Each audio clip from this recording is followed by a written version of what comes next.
Welcome to the channel. Today we travel back into one of the darkest, most heroic chapters in human history, the Siege of Leningrad. Between 1941 and 1944, a city of more than 3 million souls was surrounded by Nazi armies, cut off from the world and condemned to starve. For 872 days, Leningrad fought a war of hunger, ice, fire, and pure human will. Here, families burned furniture to stay warm. Children carried bread like treasure. Factories kept building tanks while workers collapsed beside their machines. Music echoed through bombed streets. Museums protected priceless art, and soldiers defended frozen trenches against impossible odds. This is not just the story of war. It is the story of people. Mothers burying their children under snow. Workers welding metal with numb fingers. Scientists guarding seeds instead of eating them. Soldiers hearing the city breathing behind them. A whole civilization refusing to surrender. In this series, you will witness how starvation rewired the human mind, how propaganda reshaped belief, how the road of life across Lake Ladoga saved millions, how culture and faith survived when bread did not, how Leningrad rebuilt itself from ashes and frost. The Siege of Leningrad is not just a chapter from World War II. It is a monument to human endurance. It challenges everything we think we know about suffering, loyalty, identity, and courage. So get ready. What you are about to hear is not just history. It is pain, pride, sacrifice, and rebirth told through real lives and real voices. If you are new here, subscribe to History Teller YT, because the past lives again on this channel. Let's begin. In the decades before World War II erupted in fire, Leningrad, the former imperial capital of Russia, stood not only as a cultural treasure of the Soviet Union, but also as a symbol of revolutionary identity. The city was home to world-famous museums, writers, ballet theaters, scientists, and nearly 3 million civilians whose sense of belonging was deeply tied to their urban environment.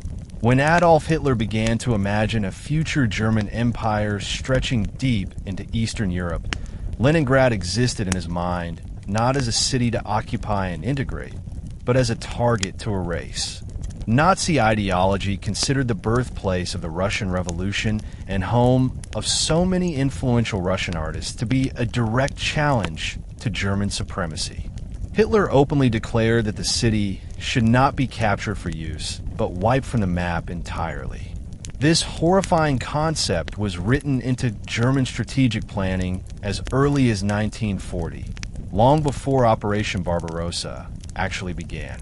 Meanwhile, within the Soviet Union, life was intense and contradictory. On one hand, the city celebrated industrial and scientific achievements, expanding factories and modernizing shipyards.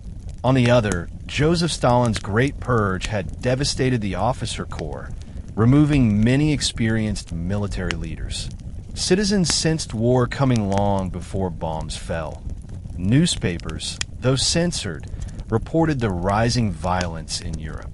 The Molotov-Ribbentrop Pact offered a brief illusion of security, but Soviet leaders and common people alike knew the truce with Germany was temporary. Leningrad's geography made it particularly vulnerable. It lay within striking distance of Finland and Germany, and its surrounding lakes and forests, while beautiful, provided dangerous invasion routes.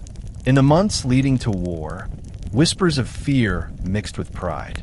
People attended parades, marched in uniform, and sang patriotic songs, pretending confidence. Yet deep below the surface, many wondered if the city they loved could survive the conflict that seemed destined to come. When Operation Barbarossa began on June 22, 1941, Leningrad became a central target of Hitler's northern offensive. The German military, confident that the Soviet Union would collapse within months, split its forces into 3 massive groups, each moving toward strategic objectives. Army Group North, led by Field Marshal Wilhelm Ritter von Lieb, was charged with driving through the Baltic states, linking with Finnish forces from the north and surrounding Leningrad. From the beginning, it was never a campaign designed to seize the city traditionally. It was a campaign of annihilation. The German High Command believed that starving Leningrad, rather than storming it directly, would save their soldiers while destroying Soviet morale. As their march continued, German units captured town after town in the Baltic region, pushing Soviet forces into panicked retreat. Refugees flooded roads leading toward Leningrad, carrying children, food, and whatever belongings they could manage, desperate to escape the rapidly advancing front line. At the same time, Finnish forces entered the war with their own ambitions. They saw an opportunity to reverse the losses of the Winter War and push southward toward their old borders. The twin pressure, Germans from the southwest, Finns from the north, formed a steel trap. Inside Leningrad, radio broadcasts tried to keep spirits high, but every day brought darker news. Lost villages, destroyed airfields, missing soldiers. The once hopeful belief that the Germans could be stopped early evaporated. Soviet commanders realized that the struggle for Leningrad would not be a short defensive battle, but an extended siege unlike anything modern Europe had experienced. Soviet factories in the city were ordered to shift to emergency wartime production. Residents dug trenches, built barricades of furniture and stone, and prepared to resist street by street. Yet no matter how determined they were, the truth was unavoidable. The German advance was too fast, Soviet defenses too disorganized, and the northern front collapsing dangerously toward the city's heart.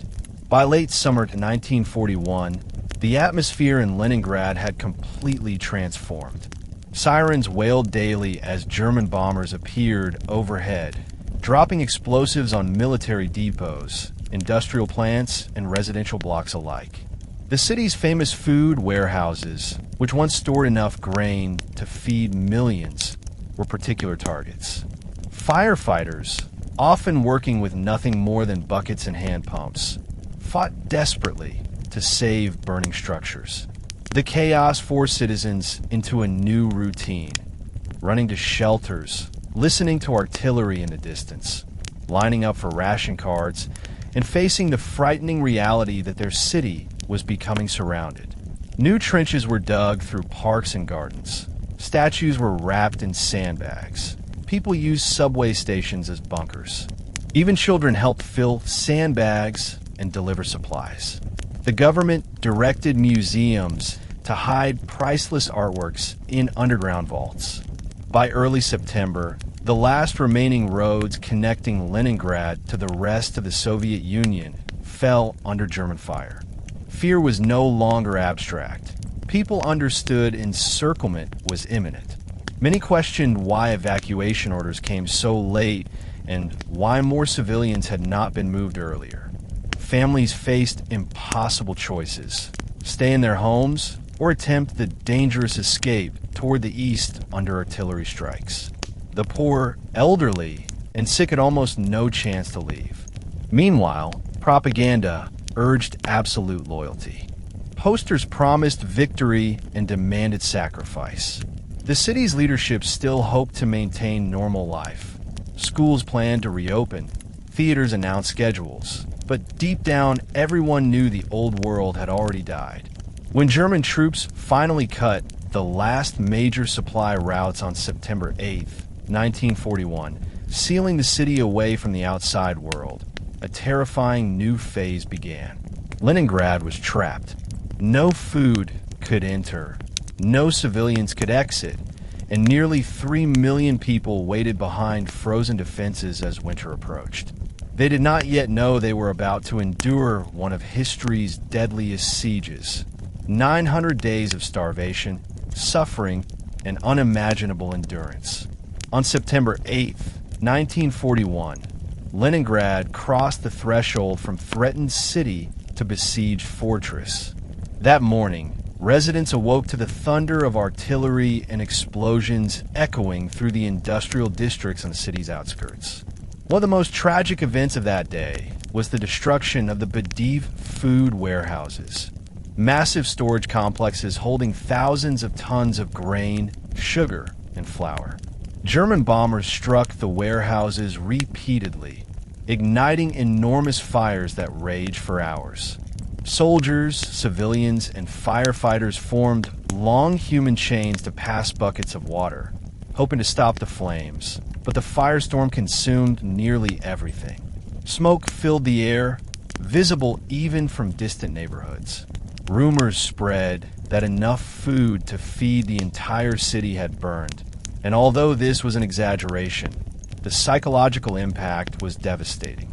For many, the burning warehouses symbolized the beginning of starvation. By that same evening, German forces completed their seizure of the Schlüsselburg Corridor, a narrow territorial strip connecting Leningrad to the rest of Russia. That capture sealed the only overland supply route to the east, turning Leningrad into an island surrounded by hostile armies. The reaction among civilians was a strange mixture of disbelief and grim clarity. Crowds gathered around public loudspeakers to hear announcements from the city government. Words were dry, controlled, and official. The city was encircled, but would resist to the last. The truth behind those calm words was stark. There were nearly 3 million civilians inside Leningrad, including more than 500,000 children. Supplies and city storage were never meant to feed that many people for so long. The Soviet leadership did not plan for a complete blockade because they never believed the Germans would risk the resources to starve such a large population. But Hitler had already made up his mind. Leningrad was to be destroyed by hunger. As evening darkened the Neva River, thousands of families sat around radios in silence, absorbing the meaning of encirclement. To the north, Finnish troops halted just short of the city, refusing Hitler's demand to attack Leningrad directly. Yet they remained close enough to ensure no Soviet counterattack could break the encirclement. Streets once filled with vibrant nightlife grew quiet, their neon signs removed, windows blackened to avoid guiding enemy bombers.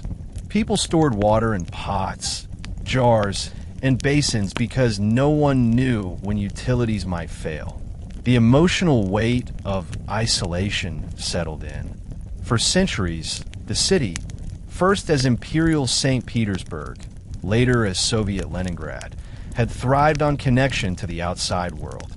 Now, like a giant vessel on a frozen sea, it drifted alone beneath the advancing cruelty of war. After the encirclement became undeniable, the Soviet authorities in Leningrad undertook desperate efforts to impose order over chaos. They introduced rationing categories, dividing the population into groups. Soldiers on the front line would receive the most food, industrial workers and engineers slightly less, children, the elderly, and unemployed civilians the least. For people accustomed to crowded markets and abundant bread, this new system was a thunderbolt. Yet rationing was more than a logistical measure. It was a psychological one. Leadership wanted to create the illusion of stability, the idea that careful organization could defeat hunger. But no one knew how long the siege would last. Most officials imagined weeks, maybe months. Very few believed it would stretch beyond a year. At the same time, residents began preparing for winter, unaware of how brutal the coming season would be. The temperature in Leningrad frequently plunged far below freezing, colder than most Western European cities. Normally, the city relied on vast supplies of coal, wood, and fuel transported from other regions. Now those supplies were trapped outside the German ring. People scavenged anything that burned: broken furniture, old books, abandoned construction planks. Municipal workers chopped down trees in parks, stripping green spaces bare. The sound of axes echoed across neighborhoods that once hosted summer festivals and peaceful strolls. The struggle for warmth became so intense that even museums quietly removed wooden frames and crates to burn in emergency furnaces. Yet among all the frantic preparations, denial remained powerful. Newspapers avoided discussing starvation. Teachers told students that classes would reopen on schedule. Musicians rehearsed concerts. Families planned weddings. It was as if maintaining routine would somehow weaken the enemy. But beneath that surface, fear was spreading. People noticed bread portions shrinking almost weekly. They saw empty store shelves and long lines forming at dawn before bakeries opened. They heard artillery shells landing closer and closer to residential areas. Thousands of civilians who once believed that Leningrad was invincible now whispered the unthinkable. The city might starve to death if supplies didn't arrive soon. The strain was not only physical. Psychological tension grew as neighbors accused each other of hoarding food.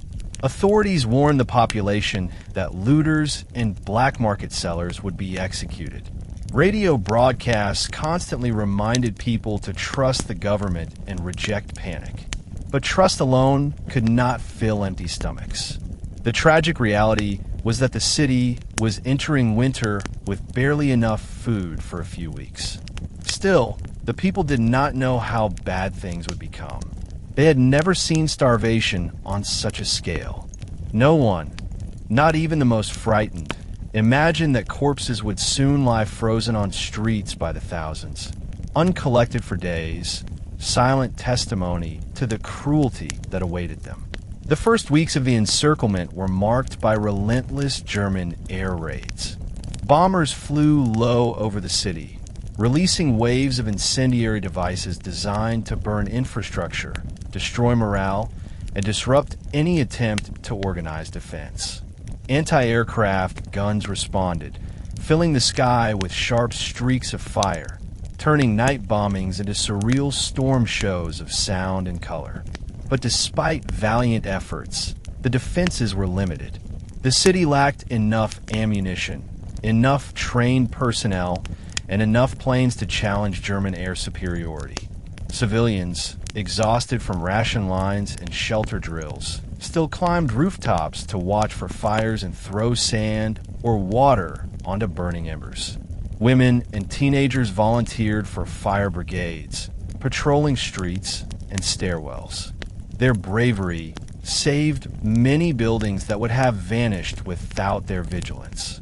Meanwhile, artillery positions around the city bombarded German lines, attempting to slow their advance and push them farther away from residential districts. Soviet soldiers understood that if German troops reached the city center, the consequences would be catastrophic. Fighting took place along the outskirts, especially in the Nevsky Pyatatchok region, the blood-drenched bridgehead on the Neva River, where countless Soviet soldiers died trying to break the siege. Volunteer militias, made up of factory workers, teachers, students, and retirees, were sent into battle with minimal equipment. Many lacked proper uniforms or rifles. Some were issued grenades, knives, or engineering tools. Yet despite these tragic conditions, morale among defenders remained surprisingly strong. The knowledge that their families were trapped behind them created a fierce determination. Surrender was not an option. Inside the city, civilian resistance took many forms. Writers kept diaries, determined to record events for future generations. Engineers worked day and night to keep water, electricity, and sewage systems functioning.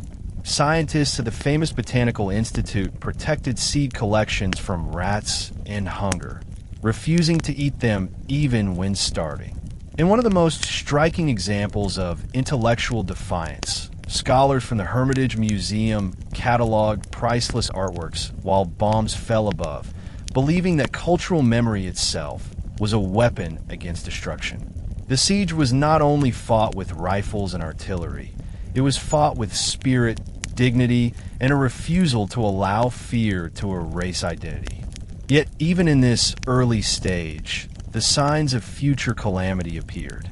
Bread became thinner, darker, sometimes mixed with sawdust and cellulose to stretch the flour supply. The once beautiful Neva River, glimmering under moonlight, became a route for military barges transporting wounded soldiers to makeshift hospitals. Funeral processions grew more frequent. Though full starvation had not yet begun, hunger already clung to daily life like a shadow that would not lift. And as nights grew colder, everyone understood that winter was coming fast. The siege had barely begun, but the battle for survival was already changing the city, reshaping people's bodies, minds, and destinies. Leningrad was turning from a metropolis into a vast encampment of endurance, and the real suffering was only beginning. By November 1941, Leningrad had entered a stage of starvation that no modern city had ever experienced. The ration system, once designed to maintain public order and hope, shrank dramatically. Workers who originally received more than half a kilogram of bread per day now received only 250 grams. Children, the elderly, and the unemployed were given as little as 125 grams, barely a mouthful. Worse, what people called bread could only loosely be described as such. Bakers, ordered to stretch wheat reserves, used anything they could grind: cellulose, cottonseed cake, and bran normally reserved for livestock. The flour content of bread dropped so low that the loaves became dense gray bricks, bitter, crumbly, and almost impossible to swallow without water. People waited hours in freezing lines to receive their share, clutching ration cards as if they were lifelines. Those cards became sacred. Losing one was equal to a death sentence. The hunger changed behavior everywhere. Citizens searched garbage piles for scraps. Grass and tree bark became food sources. Leather belts, book bindings, and wallpaper paste were boiled into thin soups. Pets disappeared from streets. First dogs and cats, then birds, even rats. Some residents plucked weeds from courtyards and boiled them, hoping to extract nutrition from plants normally ignored. Hunger destroyed social structures. Formerly polite, educated individuals now shouted at strangers in bread lines or fell unconscious in the street, too weak to stand. The city smelled of smoke, sour bread, and human desperation. The terrifying winter temperatures made survival even harder. With fuel gone, apartments turned into ice chambers. Windows frosted over from the inside. Water pipes froze. Without electricity or gas, people cooked over handmade stoves built from scrap metal. Burns became common injuries as exhausted hands trembled near open flames. By December, bodies began appearing across the city. At first, people tried to hide death. Families kept corpses inside apartments, afraid to lose ration cards connected to the deceased. Eventually, the number became impossible to conceal. Workers pushing sleds roamed neighborhoods to collect the bodies, leaving trails in the snow. Cemeteries overflowed, and mass graves were dug by hand. The once elegant field of Mars, a central park, became a burial ground. The silence that settled over Leningrad was unlike anything before. Streets once filled with music and conversation now echoed only the scrape of sleds and the whistling of cold wind between empty buildings. The city had begun a journey into a level of suffering that would scar generations. Yet even as the hunger worsened, people tried to maintain forms of humanity. Musicians at the Philharmonic Hall rehearsed quietly in freezing rooms. Schools operated with minimal heat and half-starved children. Writers recorded diaries. Knowing the world must someday understand what they endured. And throughout it all, the belief remained that if they could survive until spring, just survive a few more months, the siege might break. The future became a distant prize, not measured in years, months or even days, but in hours of breath and moments of warmth.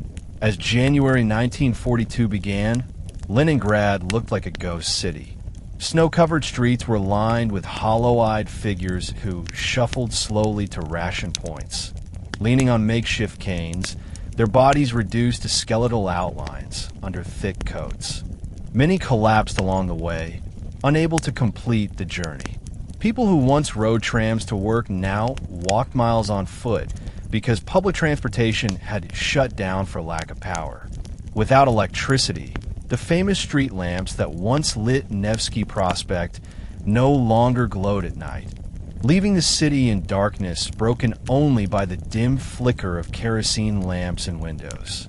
Silence was so total that the crunch of footsteps on snow sounded enormous. In some districts, whole apartment blocks stood empty, their residents either dead or evacuated earlier in the siege.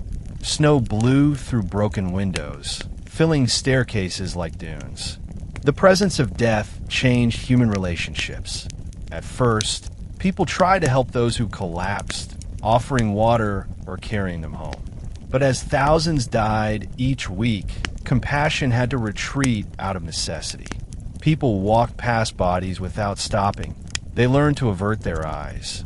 The city government, facing overwhelming numbers, established official corpse collection teams. These teams hauled bodies on wooden sleds, sometimes a dozen at once, to burial sites. Many workers were teenagers or elderly men because the younger, stronger population was fighting on the front. The grim work was made worse by the cold. Bodies froze solid within hours, making them heavy and rigid. The black market thrived despite official warnings. People sold family heirlooms, clothing, furniture, or even children's toys for crumbs of bread or a cup of flour. The city's elite libraries saw people tear out wooden shelves to burn for heat. Apartments were stripped of doors and floorboards. Anything that contained calories or fuel vanished. There were stories whispered about cannibalism, something authorities recorded but try to hide. Police files revealed two categories: those who ate flesh from the dead in desperation, and those who murdered for it. The second group, though smaller, terrified the population. Public trials were held to restore moral boundaries, but the fact that such crimes existed revealed how far starvation had pushed human limits. Yet, despite this nightmare landscape, the city never collapsed into total chaos. Fire brigades continued to fight flames after bombings. Hospitals, though lacking medicine, continued to operate. Teachers still tried to keep children educated, reading literature aloud to keep minds alive, even as bodies deteriorated. The greatest symbol of cultural resistance was music. Leningrad musicians, surviving on starvation rations, gathered strength to perform Shostakovich's Seventh Symphony, composed for their city. The performance would not happen until later in 1942, but even the early rehearsals became acts of defiance, proof that art could survive where flesh nearly failed. In these small, human choices lay the miracle of Leningrad, the refusal to surrender identity, even as the city's physical form crumbled around its people. Starvation changes not only the body, but the mind. By early 1942, Leningrad residents began to experience mental transformations as profound as their physical decline. Hunger slowed brain function. People spoke slowly, forgot words, and drifted into dreamlike states. Yet mental endurance became a weapon equal to rifles and artillery. Families created emotional rituals to keep despair at bay. Parents told children bedtime stories to distract their thoughts from empty stomachs. Lovers wrote letters they might never send. Friends gathered to read poetry aloud, reminding themselves that language and imagination still belong to them. Many kept diaries, aware that history might misjudge or forget their struggle. These writings now stand as some of the most detailed personal accounts of civilian life under siege ever recorded. Children displayed stunning resilience. Too weak to play outdoors, they designed games using memory rather than movement, imagining festivals, drawing pictures of summer fields on scraps of paper, and pretending that food awaited them just beyond the horizon. Teachers encouraged them to stay curious. Even though classrooms were freezing, lessons continued. Education became an act of rebellion, a statement that the future mattered. Adults also found unexpected strength in faith. Churches, though discouraged under Soviet ideology, quietly reopened. People prayed not only for survival, but for dignity, forgiveness, and courage. Community cooperation saved countless lives. Neighbors shared firewood or exchanged skills. Some repaired boots in exchange for soup. Others sewed clothing for a spoonful of porridge. Every act, no matter how small, reinforced the belief that solidarity could outlast suffering. Meanwhile, the Red Army on the front lines battled just outside the city, their bodies battered by the same cold and hunger. Soldiers understood they were defending more than a location. They were defending their families behind the lines. Letters between frontline soldiers and starving relatives provided emotional lifelines. Though communication was slow and censored, each word carried enormous meaning. Love, fear, hope, and the promise that reunion might someday come. Psychologists later described the siege as a human laboratory of survival instinct. Despite shattered bodies and minds, most Leningraders did not lose moral direction. Acts of compassion outnumbered acts of violence. People risked their own rations to feed children in orphanages. Doctors treated patients long after collapsing themselves. Mothers shielded their children from bomb blasts with their own bodies. Even the city scientists, surrounded by edible seeds in their laboratory, refused to eat them, believing their research could feed future generations. Their choice to starve rather than destroy knowledge stands as one of the purest examples of ethical heroism ever recorded. This mixture of physical agony and psychological triumph made the winter of 1941 to 42 one of the darkest yet most illuminating chapters in human history. Leningraders discovered a truth few societies have ever confronted. Even when deprived of food, heat, light, and safety, the human spirit can generate meaning, beauty, and dignity. They learned that courage is not always dramatic.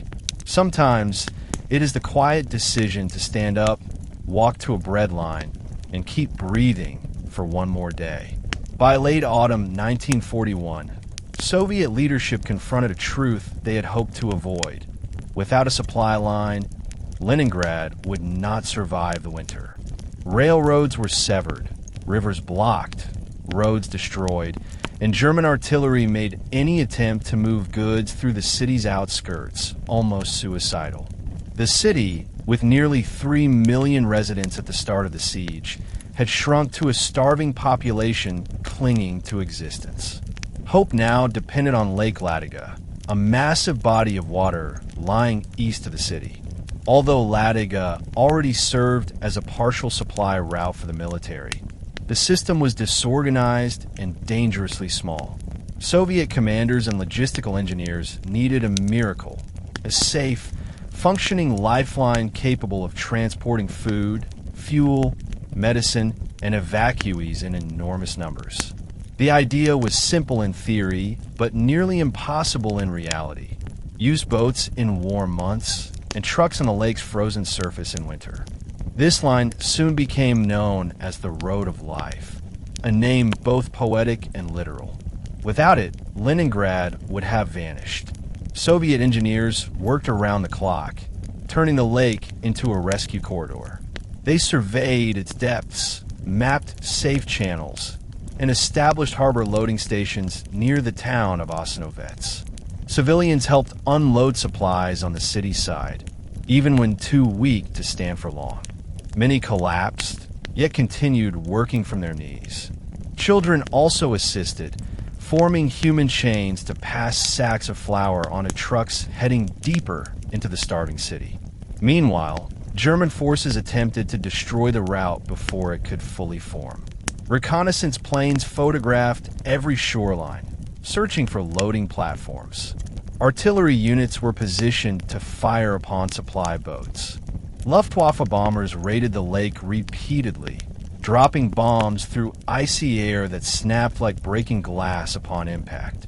Still, Soviet sailors ventured across the water in small convoys, navigating storms, explosions, and freezing waves. One Soviet naval officer later wrote that steering through Ladoga felt like driving on a planet made of black water and fire. The journey of building the road of life was not purely a military project. It was a moral one. For the first time since encirclement began, Leningraders felt a small pulse of hope. News spread quietly by word of mouth, not through propaganda.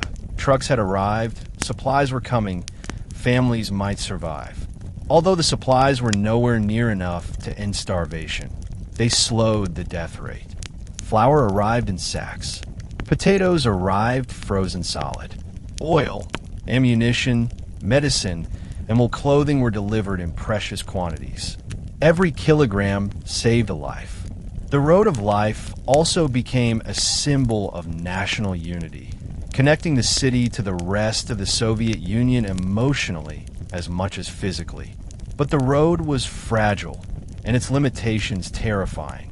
There were days in which fewer than a dozen trucks crossed successfully. There were weeks in which storms prevented movement entirely. At times, the lake froze unevenly, turning the surface into shifting plates that could swallow trucks whole. Still, the effort continued. Soviet engineers believed failure was not an option, not when an entire city depended on their work. Every kilometer carved into ice was a victory, a declaration that Leningrad still breathed. When winter arrived in full force, the lake finally froze thick enough to bear heavy vehicles. The first trucks crossed Lake Ladoga at night in November 1941. Headlights turned off, guided only by faint lanterns placed miles apart along the ice. The drivers chosen for the mission were volunteers, though volunteer is misleading. They knew the risks better than anyone and still agreed to go because the alternative, letting children and elders starve, was worse. They drove with thick coats stiff from frost, their hands numb, eyes burning, engines choking on frozen oil. At every crack of ice beneath the tires, hearts stopped. The ice groaned like thunder, a living thing warning them that one mistake meant death beneath black water colder than steel. Evacuation became the second purpose of the Road of Life. Initially, the plan was to move out children and the sick. Long lines formed along the shoreline. Mothers begged officers to take their children, even if they could not go with them. Soldiers promised to keep them safe, whispering words no one truly believed. The evacuation process itself was cruel. Children were packed into trucks or sleds, often without warm clothes, because their parents no longer had any to give. Many children were too weak to understand what was happening. They simply stared, eyes vacant, bodies tiny and silent. Some evacuees froze to death en route. Others died shortly after reaching safety, their bodies unable to recover from starvation. German forces did everything possible to stop the crossing. Bombers attacked in daylight, trying to shatter the ice with explosives. Shells rained down from shore batteries. Some trucks vanished into holes blasted into the lake surface. Drivers who survived such crashes sometimes rescued others by crawling along ice sheets under machine gun fire. One witness described the scene as a highway paved with death, courage, and sleepless fear. Yet, despite everything, the ice road carried out more than 1 million civilians before war's end. Inside the city, each arrival of a Ladoga convoy brought scenes of desperate celebration. Starving workers gathered around trucks the moment they rolled off the ice touching their metal frames as if they were sacred relics. Some wept openly, thankful for a few crumbs of bread. But the system was always imbalanced. Far more food was needed than transported. Winter ration cards shrank once again. People understood the truth. Lake Ladoga was saving thousands, but hunger was still killing tens of thousands. The ice road kept the city alive, but barely. Still, every successful journey across the lake had enormous symbolic power. The road of life represented motion in a city frozen by siege. It represented possibility when death seemed inevitable. And most importantly, it gave Leningraders something to fight for. Knowing that supplies and people could move, even slightly, prevented psychological collapse. Without that fragile hope, the city might have surrendered long before spring arrived. The road of life became a battlefield without trenches, where glory was measured not in captured territory, but in kilometers driven through darkness and snow. The men and women who operated the lake route were the city's unsung heroes. Truck drivers worked under impossible pressure, often making multiple trips per day, sleeping only minutes at a time. They taped windows with blankets to block cold air and stuffed engines with burning rags to warm frozen parts. Mechanics created new fuels by mixing kerosene with alcohol, motor oil, or even melted candle wax. Everything was improvised because nothing about Ladoga was built for such a task. Many drivers took enormous personal risks to push farther into danger zones. They timed their journeys with artillery pauses. When Luftwaffe planes appeared, they accelerated blindly across open stretches. Driving too slowly meant bombs would hit. Driving too fast meant sliding into fractures hidden beneath thin snow. Countless trucks tumbled into icy depths. Survivors described the awful moment when headlights caught the reflection of black water ripping apart the lake's surface. In those cases, rescue was nearly impossible. The cold killed within minutes. Crews who plunged through ice disappeared forever, taking their precious cargo with them. Yet new volunteers replaced them daily, ready to follow the same deadly road. Nurses and medical workers also crossed Ladoga to bring supplies and evacuate the wounded. They traveled in trucks packed with blankets, morphine, and bandages, singing quietly to keep fear away. Many died when trucks overturned or were struck by artillery. Their sacrifice rarely appears in statistics, but without them, hospitals inside Leningrad would have collapsed long before spring. Civilians working on the city side of the road risked their lives as well. Unloading teams sometimes fainted from weakness. Some workers weighed less than children. They moved sacks weighing more than their own bodies. Frostbite took fingers and toes. Workers returned home with frost-burned skin and shaking hands, and still appeared again the next day, refusing to abandon their posts. The emotional burden on families was equally heavy. Relatives waited along city roadsides, watching for trucks that carried loved ones away or brought them back. Not every child who left returned. Not every driver who departed reappeared for dinner. But people continued believing in the lake path. Not because they were certain of success, but because the alternative was surrender. The road of life was many things at once. A supply system, a migration route, a symbol of Soviet resilience, and a graveyard beneath ice. It represented the terrifying duality of the siege. Life traveling next to death, hope riding over despair. Even today, historians debate how many people survived because of Ladoga. Estimates vary, but nearly every survivor of the siege credits the ice road for saving at least one family member, neighbor, or child. Inside Leningrad, the road of life became more than a geographic pathway. It became a mythic narrative, a story told in whisper and song during the darkest nights. Trucks roaring over frozen water, defying hunger, defying the Germans, defying nature itself. In a city collapsing under cold and starvation, it reminded everyone of one crucial truth: survival was still possible. Even as Leningrad descended into starvation, the Soviet system demanded that industry continue to function. Factories that once produced consumer goods, textiles, shoes, and luxury items were redirected toward wartime manufacturing. The Kirov plant, for example, a major industrial complex in the city, had already been producing tanks and artillery even before the siege began. But now, its production schedule became almost superhuman. Workers who received starvation-level rations were expected to continue turning out shells, armor plates, and machine parts as if the world outside the walls of the factory still operated normally. Many laborers walked miles through snow and wind to reach work because transportation systems had collapsed. The journey itself was harrowing. People fainted in the streets, collapsed into snowdrifts, and died before reaching the factory gates. Supervisors, unable to bear the mounting death toll, allowed workers to sleep inside the factories on piles of rags, so at least they didn't have to travel twice a day. Inside the factories, conditions were equally brutal. Heating systems failed early in the siege, turning metal machine rooms into freezing caverns where workers could see their own breath.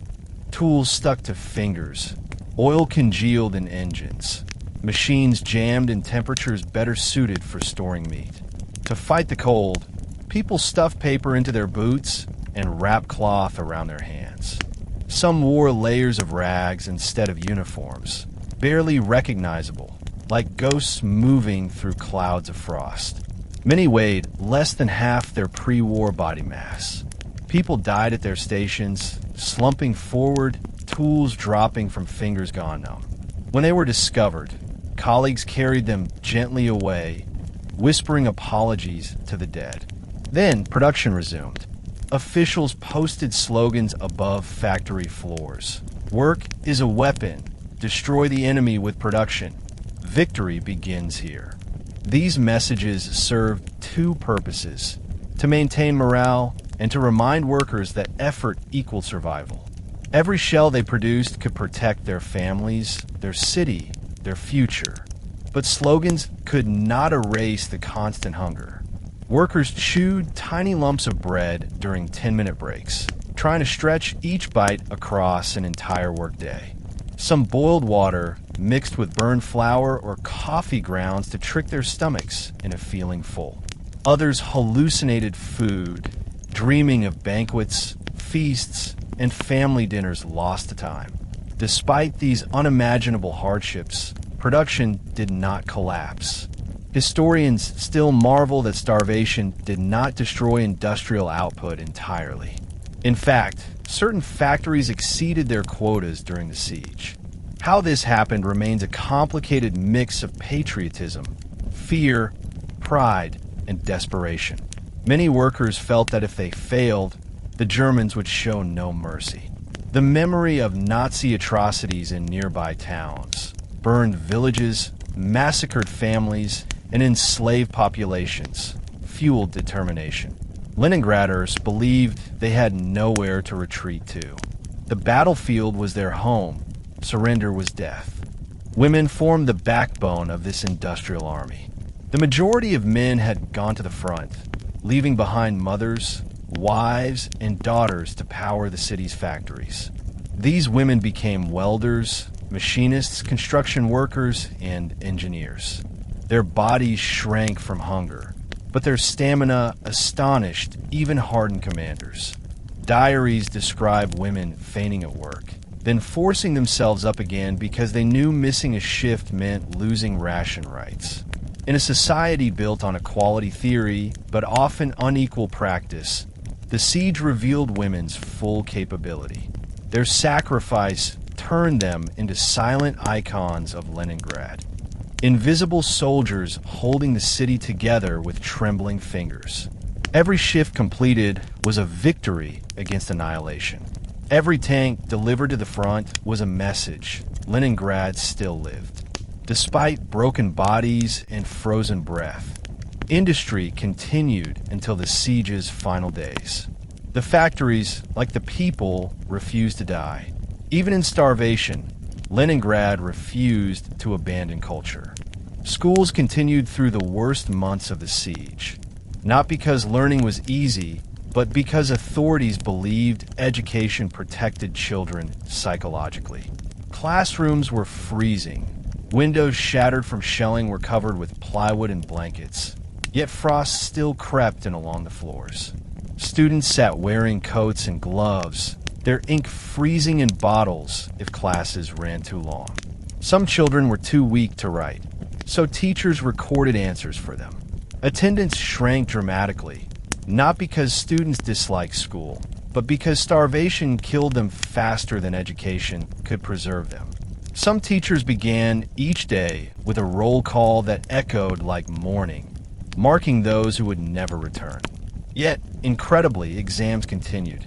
Mathematics, literature, and geography lessons were taught to students weighing 20 or 30 kilograms. Teachers believed that structure would sharpen willpower, making survival more likely. They filled lessons with poetry, especially Pushkin and Lermontov, hoping that the beauty of language could lift children above grief. In diaries, children wrote about dream meals, not algebra. Still, they learned.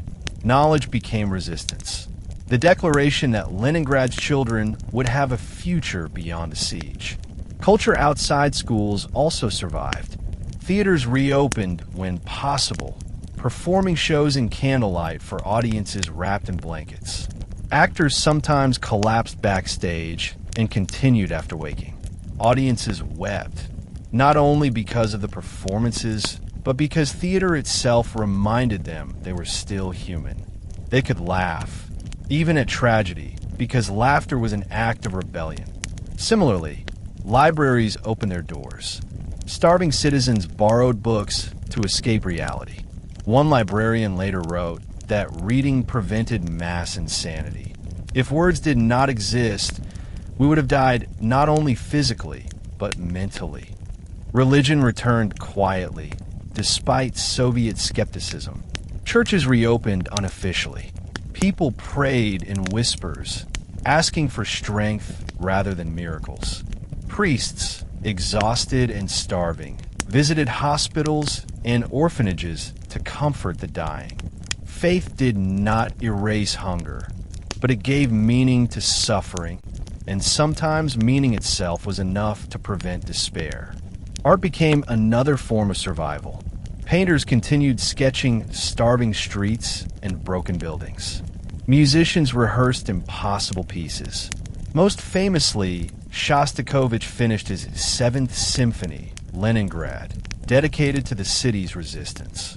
When the score arrived inside the besieged city in 1942, musicians assembled an orchestra from survivors. Some players arrived barely able to hold their instruments, coughing blood between notes. Rehearsals took place in bitter cold. Yet when the symphony premiered, broadcast through loudspeakers across German lines, the music thundered through a starving city with a sound that resembled triumph. German soldiers listening from trenches said they realized at that moment that Leningrad would never fall. The siege stripped life to its bones, yet Leningrad preserved identity through culture. Against all logic, the people refused to let starvation turn them into silent ghosts. Books, songs, paintings, prayers, lectures, even conversations became weapons sharper than steel. Their message was clear: we are still alive. We still think. We still feel. Hunger changes societies at their core. During the siege, crime rose, not because Leningraders were immoral, but because hunger overpowered social order. Theft became common. Ration cards were stolen at knife point. Some victims died during robberies, leaving behind families who starved to death days later. Police found bodies clutching empty pockets where cards had once been. To counter this crisis, authorities introduced severe penalties. Thieves caught stealing food were sentenced harshly. often publicly, to discourage others. Newspapers occasionally reported such cases as warnings, though the government avoided revealing how widespread the issue really was. Black market trading thrived as well. People sold furniture, clothing, wedding rings, even homes in exchange for food. Wealthy families who once lived in elegant apartments traded gold for potatoes. But even the rich soon discovered that hunger respected no class. Once valuables were gone, starvation equalized everyone. Markets formed secretly in back alleys and basements. Sellers whispered prices: 2 spoons of flour for a winter coat, a handful of dried peas for boots. Many deals ended in betrayal. Some merchants mixed sawdust into food, selling poison at high cost. Buyers sometimes collapsed minutes after eating and were left to die in the snow. Then came the darkest chapter: cannibalism. Diaries, police files, and later declassified documents revealed 2 categories of cannibalistic crimes: those who ate the dead and those who killed the living. The first group, while unthinkable, emerged from brutal circumstances. Starving families found corpses in snow and could not resist temptation. The second group murdered for meat, a horror that shook the city's moral foundation. Authorities responded with utmost ferocity. Special police units investigated cases, executed offenders, and kept records locked away for decades. Most Leningraders were horrified by these acts and rejected them absolutely. Even starving scientists protecting seed collections at the Botanical Institute refused to eat grain that could have saved their lives. Their moral strength became legendary. Yet crime never defined the city. In truth, cooperation outweighed brutality. Neighbors shared wood and food scraps. People built shelters for orphans. Women gathered to sew clothes for soldiers. Men offered to carry water for elderly strangers.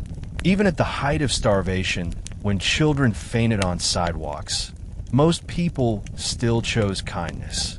The siege revealed how fragile morality becomes under starvation, but it also revealed how deeply human goodness can endure. Government courts continued operating through the worst months. Judges wrapped themselves in blankets, pages frozen stiff beneath their fingers. Trials sought to preserve the idea that law still existed, that civilization had not dissolved entirely.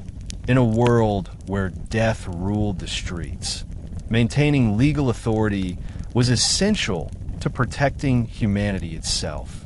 The siege forced Leningrad to confront the limits of society. It showed how starvation could push some toward darkness, yet also illuminated the extraordinary moral courage of the majority. Hunger exposed the worst instincts, but also the best.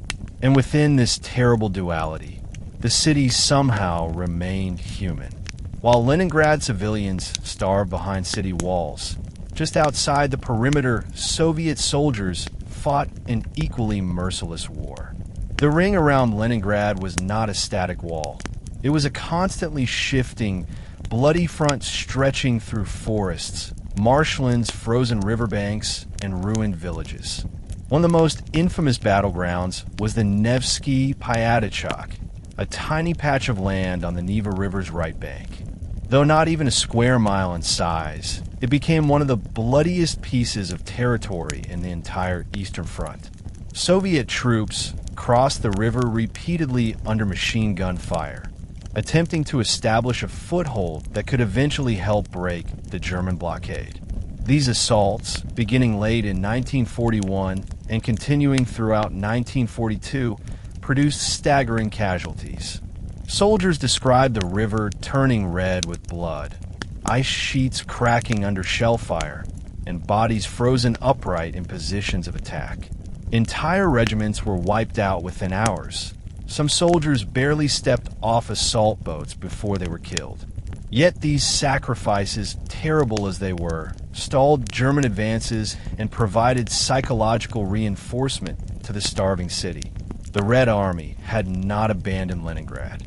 Troops fighting outside the city carried the emotional weight of knowing their families were inside the siege lines. Soldiers wrote desperate letters asking if parents were still alive, if children had enough food, or if the Germans had entered the city. Communication was painfully slow, and most answers came late or never. Letters often contained heartbreaking lines like, "I will fight until the last bullet, if only to see you again," or "Hold on for me, Mama. I will not let them through." Conditions on the front resembled those inside the city. Soldiers lacked winter uniforms, fuel, and food. Some arrived at the river line wearing thin coats and summer boots. Their breath froze instantly in the air.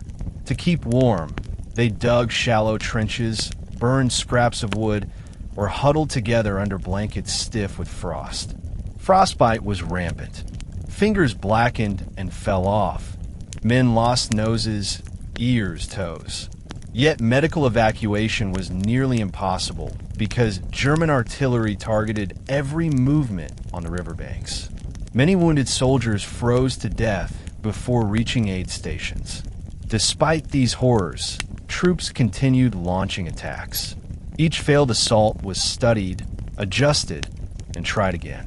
Commanders believed that even if each attack gained only a few meters of territory, those meters would eventually connect and open a corridor to the city.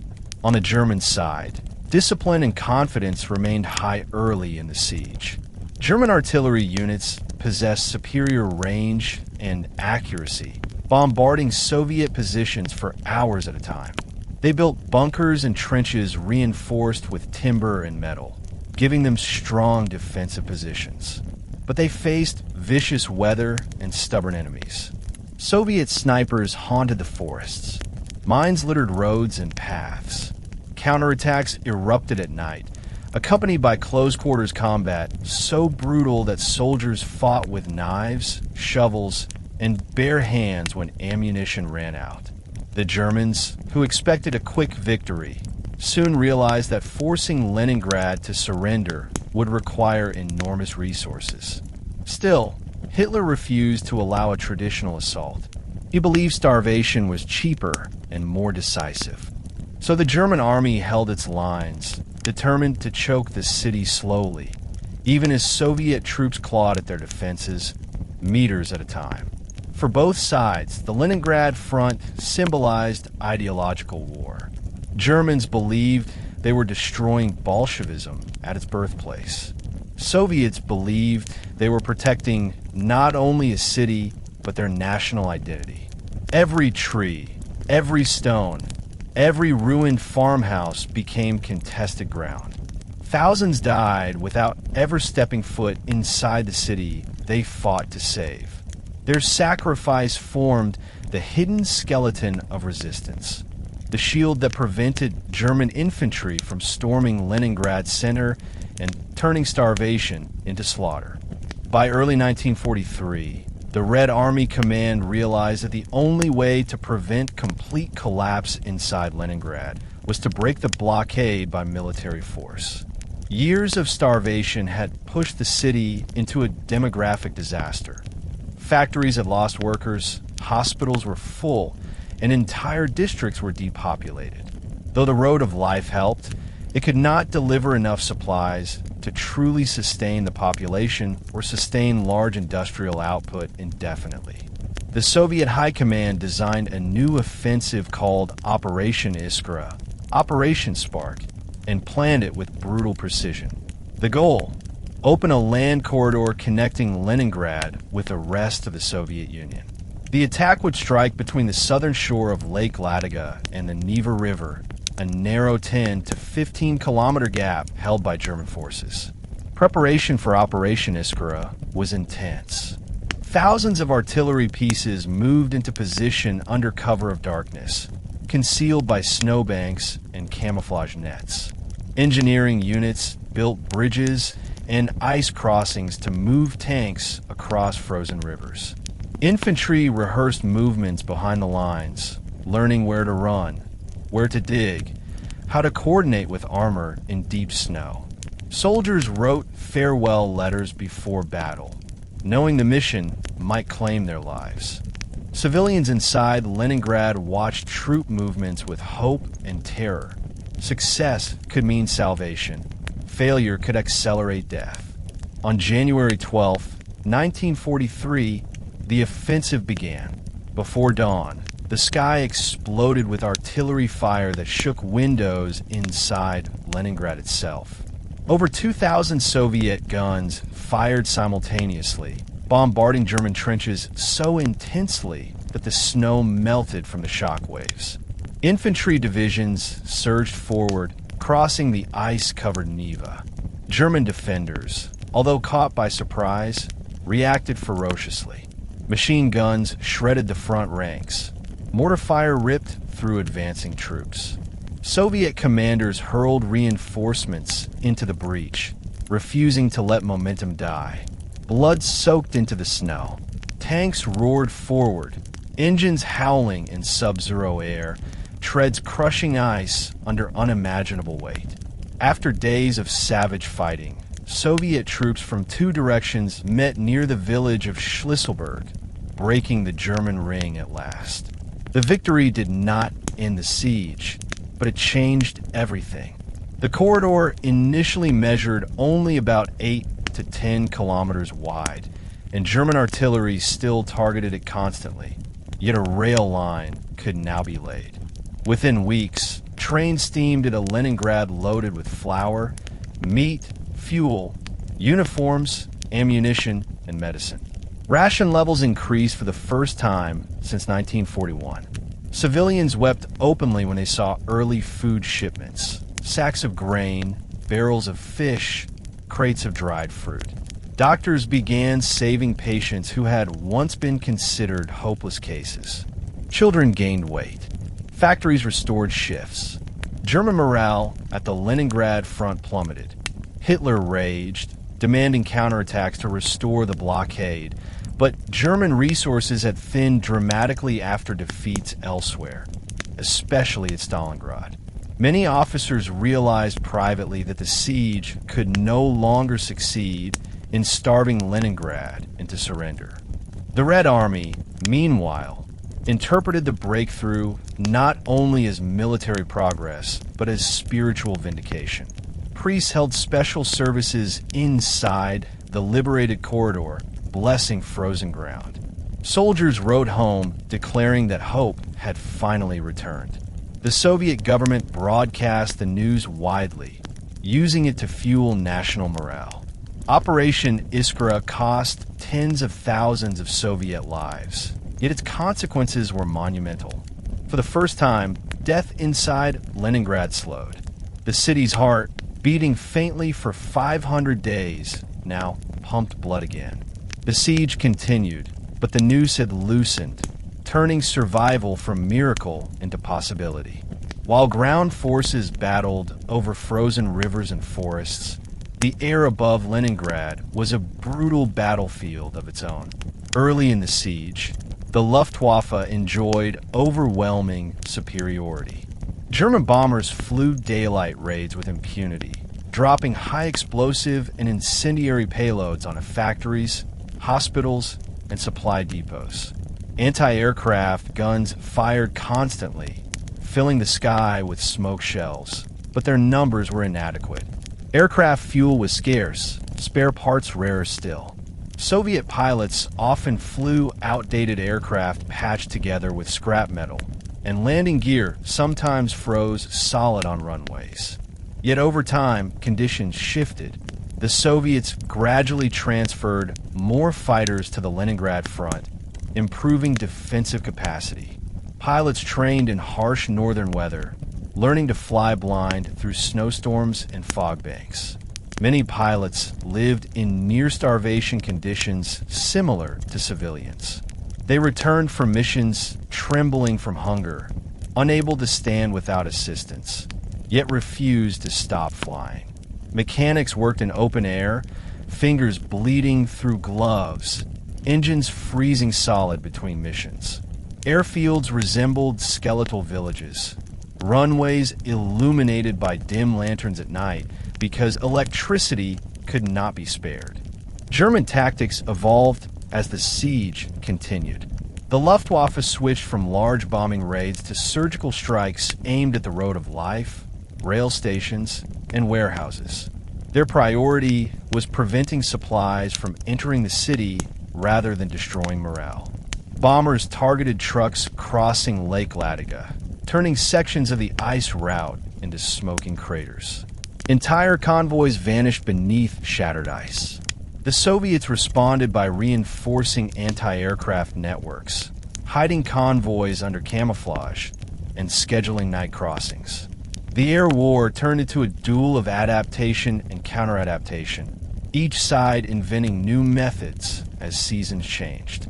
Soviet pilots earned legendary reputations in the skies above Leningrad.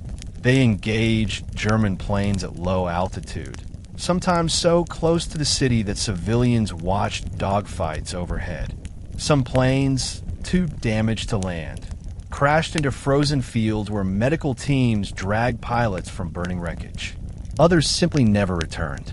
Families received telegrams that arrived weeks late, informing them that loved ones had been lost. The psychological effect of air battles was enormous. When Soviet planes succeeded in intercepting German formations, cheers erupted across the city. People ran into courtyards to watch parachutes drift down like falling leaves. Children carved wooden models of fighter planes and dreamed of becoming pilots themselves. The air defense also helped preserve key factories that supported the military front, keeping the city's industrial pulse alive. But the struggle for control of the sky came at tremendous cost. Soviet losses were enormous. Planes crashed from mechanical failure, fuel shortages, and pilot exhaustion as much as from enemy fire. Yet air defenses gradually closed the skies, forcing German bombers farther away and reducing the frequency of devastating raids. As Soviet ground forces pressed outward after Operation Iskra, airfields moved closer to the front, expanding Soviet reach.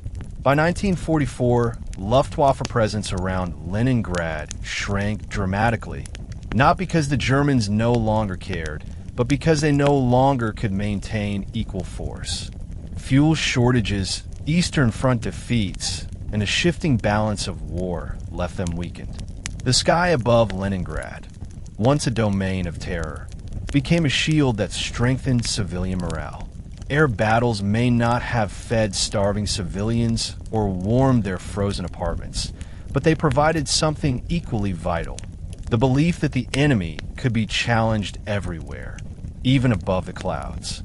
When the siege began, most of Leningrad's able-bodied men were already serving in the Red Army or preparing to defend the city's outer defenses. Their absence reshaped society overnight.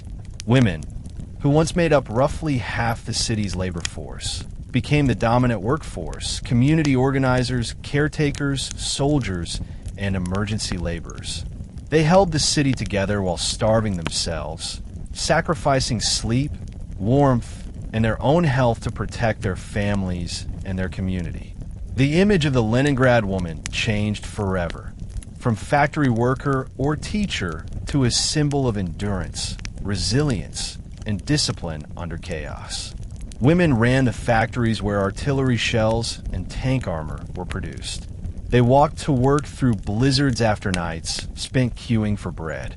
Many fainted on production floors, only to awaken, stand back up, and work again because missing a shift could reduce their rations and risk their family survival. They replaced men in heavy machinery tasks, working crane systems with frozen hands and hauling metal that weighed nearly as much as their starved bodies. Diaries show heartbreaking entries. Women weighing only 30 or 40 kilograms lifting ammunition belts or welding tank plates, shaking from hunger but refusing to stop because they believe their labor sent strength to the front line near their husbands, sons, and brothers. But women's roles extended far beyond factories. They ran hospitals as nurses, orderlies, and sanitation staff, carrying patients on stretchers through icy corridors.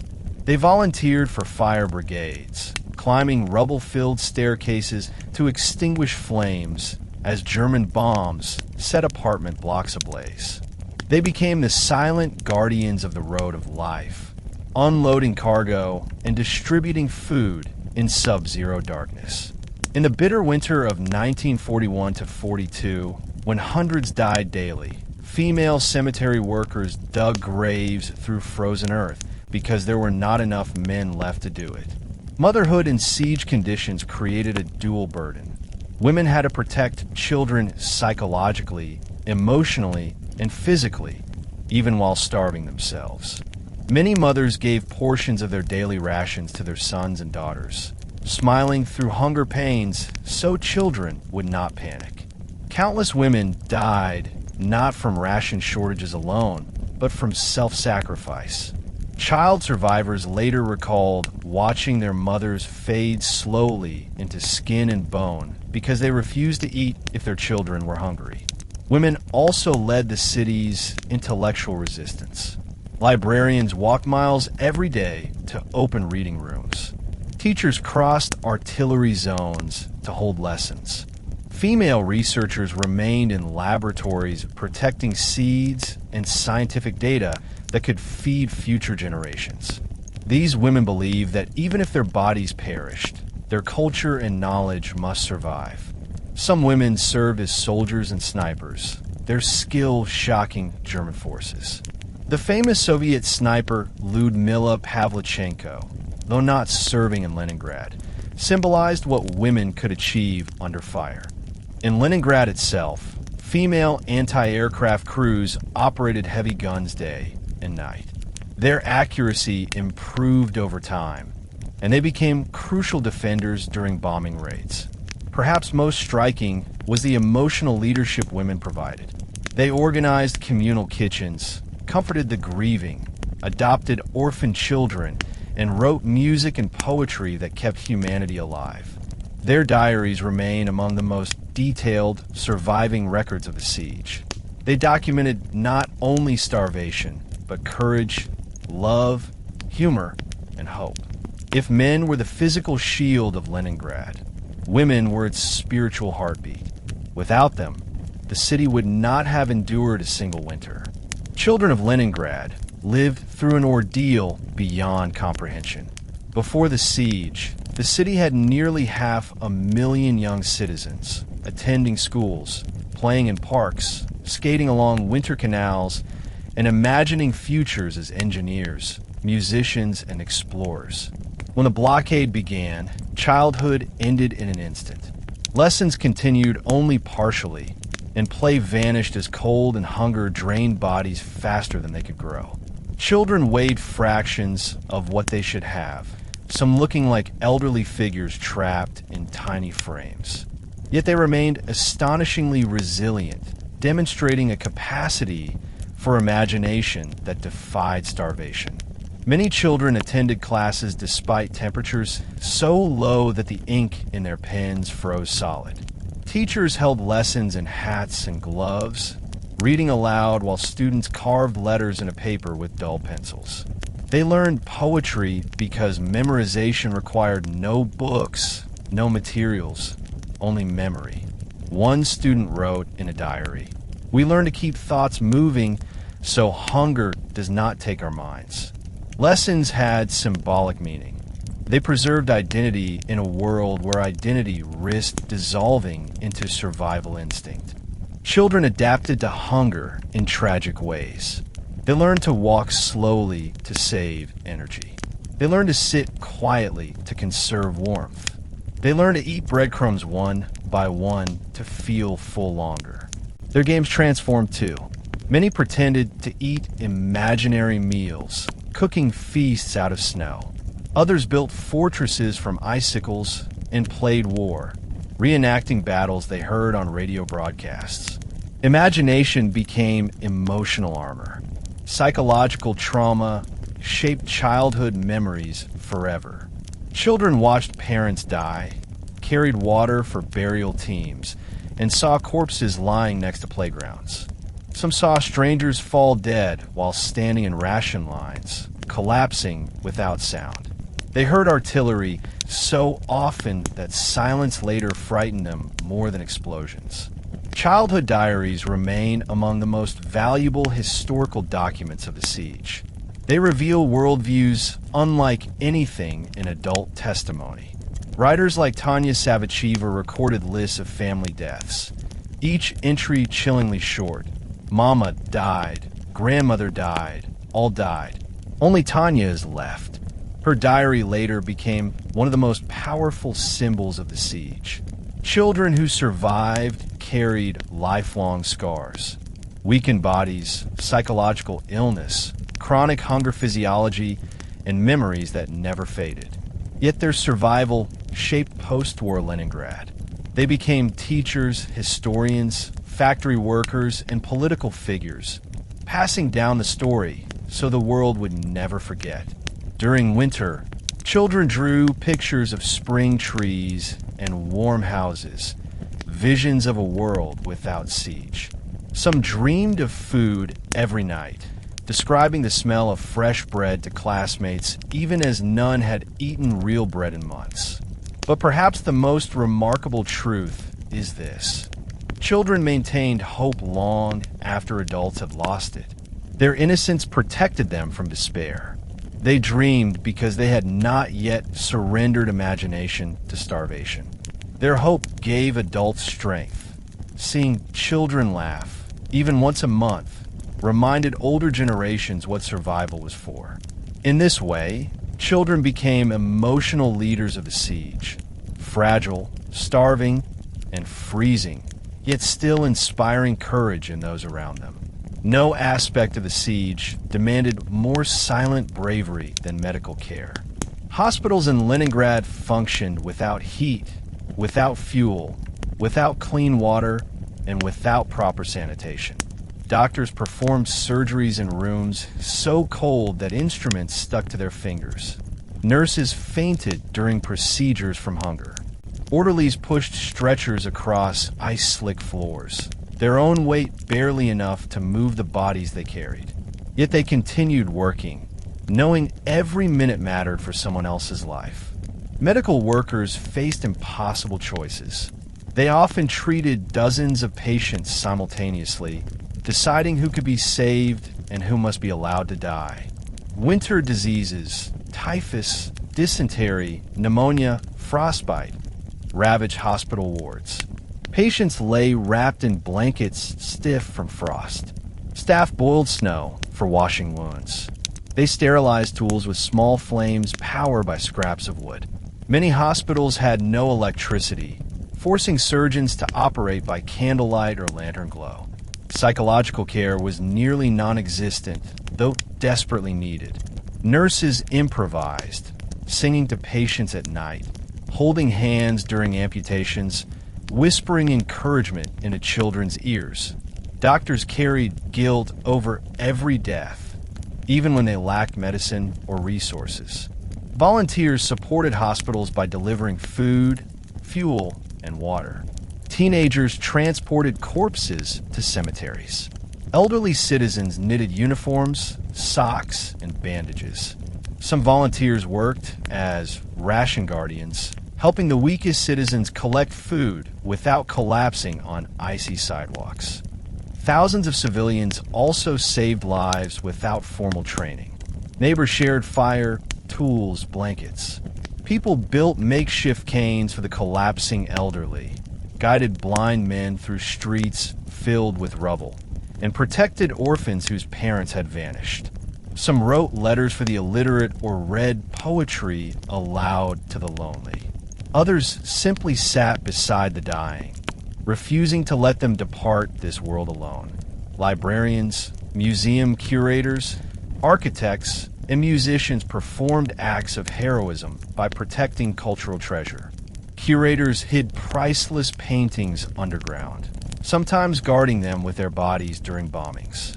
Scientists guarding seed vaults starved to death rather than consume future harvests, a choice that still stands among history's greatest examples of ethical commitment.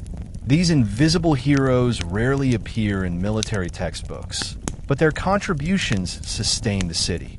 They kept order, protected dignity, and preserved humanity. Without them, Leningrad might have descended into chaos long before the siege ended. Their strength represented a truth often forgotten. Not all warfare involves weapons. Sometimes, the greatest battles are fought with knowledge, compassion, and moral willpower. Together, doctors, nurses, librarians, teachers, cleaners, musicians, and neighbors became the living architecture supporting Leningrad's survival.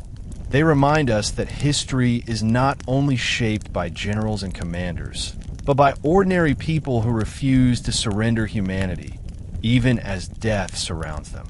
One of the most defining experiences of the siege was darkness. Literal darkness that blanketed Leningrad for nearly 3 years. With electricity rationed to near zero levels, the city became a shadow world. At night, buildings vanished into black outlines against smoking sky. Windows were sealed with heavy cloth or cardboard to prevent light from guiding enemy aircraft. Lamps were forbidden or covered with makeshift shields. Only the faint glow of wood-burning fires, hidden deep inside courtyards, reminded people that life still pulsed through the neighborhoods. Homes resembled tombs, silent, freezing, dim, and isolating. In many apartments, temperatures fell below minus 20 degrees Celsius indoors. Frost-coated walls like white shells, creeping over wallpaper and paint, turning hallways into icy caverns. Furniture froze solid, books stiffened like planks. Water left in cups formed ice columns overnight. People slept wearing multiple coats, hats, and even shoes. Blankets were shared between family members, with children placed between adults for warmth. The absence of light created psychological disorientation. Days blurred into nights, and weeks became indistinguishable. Without clocks, people measured time by artillery shelling, ration sizes, or the sound of trucks crossing the road of life. The human brain, deprived of sunlight, slipped into states of fatigue, confusion, hallucination, and emotional numbness. Children, waking before dawn to attend school in pitch black, sometimes forgot what daytime meant. Adults sat silently in dark. Bombings sounded louder in dark silence, shaking buildings so violently that glass shattered even when windows had already been removed. Yet amid darkness, small miracles occurred. Teachers conducted Camelot lessons. Musicians practiced in secret, their instruments glowing faintly in lamplight. Families shared whispered stories at night, recalling pre-war memories of bright summers and colorful festivals. People described dreams so vivid that they felt like alternative lives. Meals, sunshine, laughter, music, and warmth. Dreams became emotional nutrition. The darkness also protected identity. Without bright lights, no one looked like themselves. Thin faces, hollow eyes, unwashed hair, extreme weight loss. People avoided mirrors because reflections were too painful. Those who once took pride in appearance, artists, dancers, teachers, office workers, now struggled simply to stand upright. But in darkness, they could imagine themselves whole again.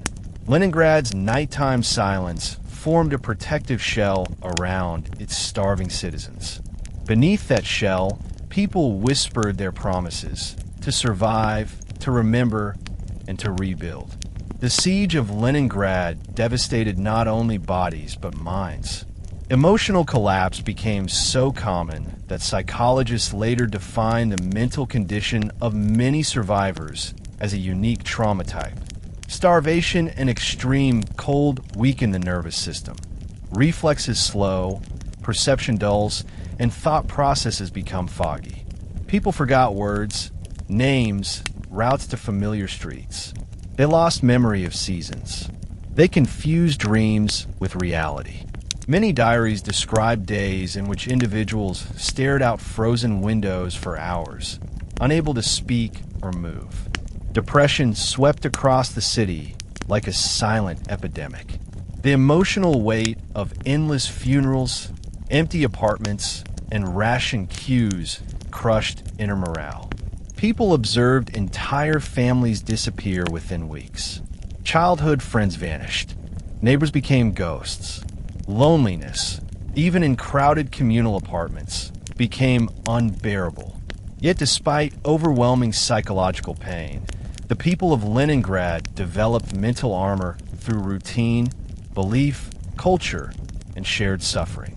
One method of survival was storytelling. Individuals wrote poetry, kept journals, and documented small details. The taste of water, the color of morning clouds, because to record life meant to prove life still existed. These writings later became priceless, allowing future generations to understand the emotional truth of the siege beyond statistics. Music was another mental refuge. Families gathered around radios, though broadcasts were short and infrequent, to hear classical pieces and wartime speeches. For a starving mind, melody acted like oxygen. Hospitals organized tiny concerts, inviting skeletal musicians to play for dying patients. They performed with fingers stiff from frostbite. The sound was imperfect, notes trembling in cold air. Yet listeners later recalled such concerts as the most beautiful music of their lives. Religion re-emerged as a powerful emotional pillar. Though suppressed before the war, Orthodox Christian prayer groups began meeting secretly, offering comfort to those who had lost every material support.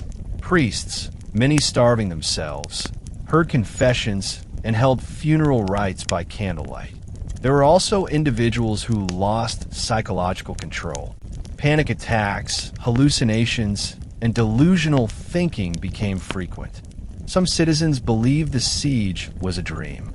Others walked into the streets, expecting to find food waiting on the ground. A small minority lost moral direction, stealing food, betraying neighbors, or committing violence to survive. But these lost souls did not define the city. The overwhelming majority held their moral compass steady. They supported each other emotionally through notes, conversation, humor, and simple presence. Every shared word was an act of healing. Curiously, laughter remained present. Even in starvation, people told jokes and laughed at absurd situations. The human brain's instinctive defense. Humor had power. It dissolved fear when tears were no longer possible. Diaries record people laughing at themselves when stumbling, forgetting names, or misreading signs. That laughter, however brief, preserved mental balance. Psychological resistance also involved acceptance of death. Not surrender, but logic. Citizens learned not to fear death constantly, because fear consumed energy needed to survive. Instead, they focused on daily tasks. Walk to ration line, carry water, warm fingers, help neighbors home, sleep a few hours. Life shrank to simple, manageable actions. Leningrad's true victory emerged here, not in artillery exchanges or military strategy, but in the resilience of minds that refused to collapse under starvation, grief, and endless winter. Over the course of the siege, survival became not just physical, but philosophical. People asked themselves, why continue living when life consists only of hunger, cold, and grief? Yet almost everyone found reasons. Some clung to patriotism, the belief that Leningrad represented the emotional heart of Russia and its fall would destroy national identity. Others held loyalty to family. Parents fought to live simply so their children would not be orphaned. Many believed history was watching, and their survival would prove something vital about the human species. Even as death surrounded them, Leningraders discussed literature and philosophy. They debated whether suffering revealed inner truth or only cruelty. They questioned the meaning of morality under starvation, asking whether it was noble or foolish to help others at personal risk. Across communal kitchens, people whispered about poets like Pushkin and Dostoevsky, whose words suddenly felt prophetic. Some quoted lines about endurance. There is no happiness without suffering.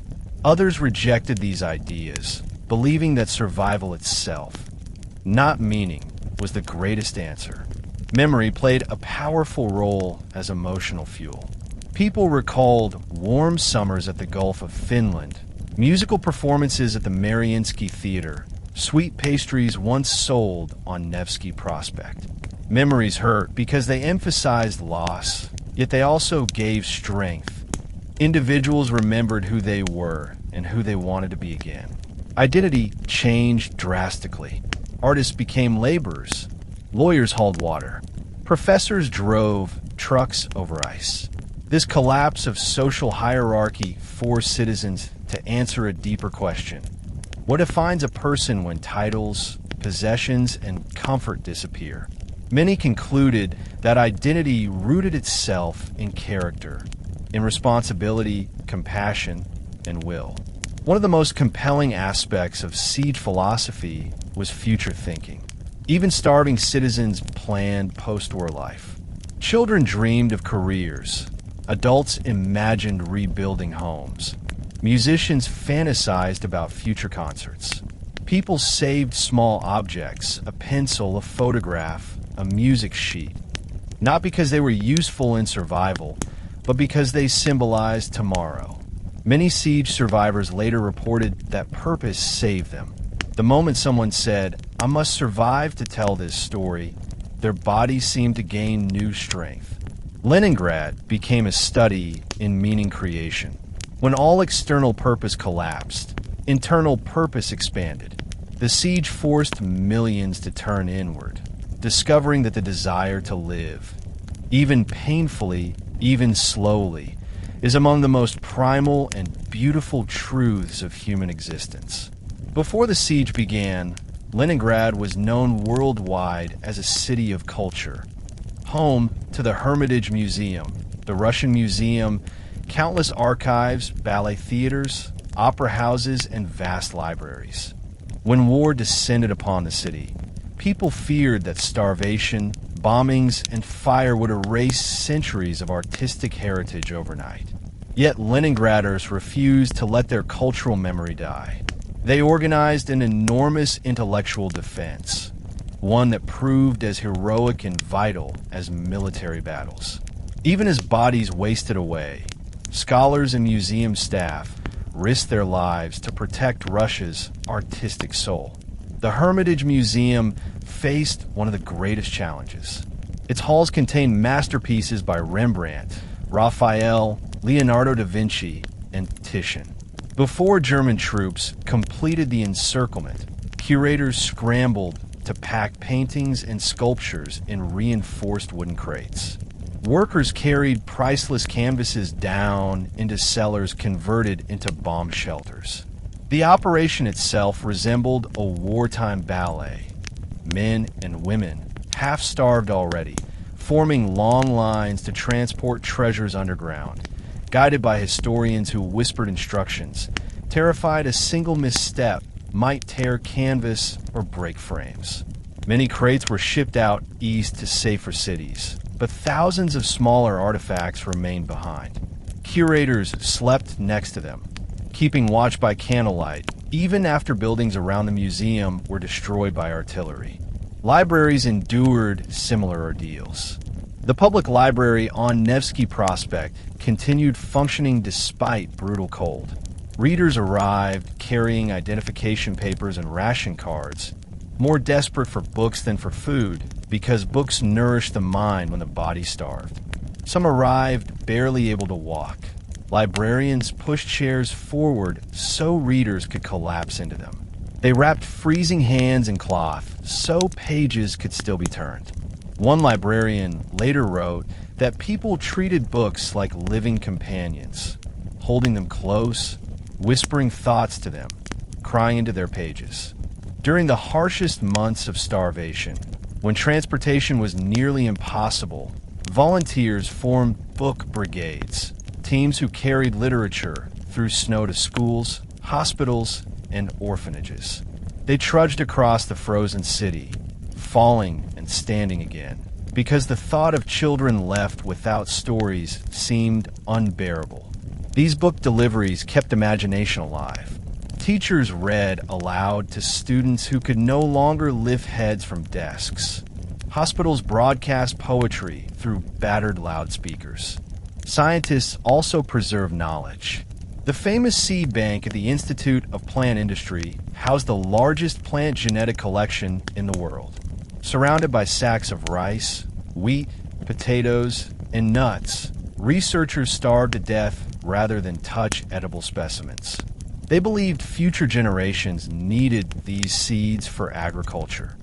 Eating them would be a betrayal of humanity itself. Their sacrifice remains one of the most profound intellectual commitments in history. Cultural defense did not erase hunger, but it protected identity. People understood that even if the body collapsed, the memory of what Leningrad represented must never disappear. In that belief lay an unbreakable truth. War could destroy streets, homes, and people, but not meaning. Culture became a shield, reminding Leningrad that it was more than suffering. It was a city of thinkers, dreamers, and creators, and that heritage gave strength when everything else grew weak. Among all acts of cultural resistance, one remains legendary: the Leningrad performance of Shostakovich's Seventh Symphony. Dmitri Shostakovich, trapped in Leningrad during the early months of the siege, composed much of the work while bombs fell around him.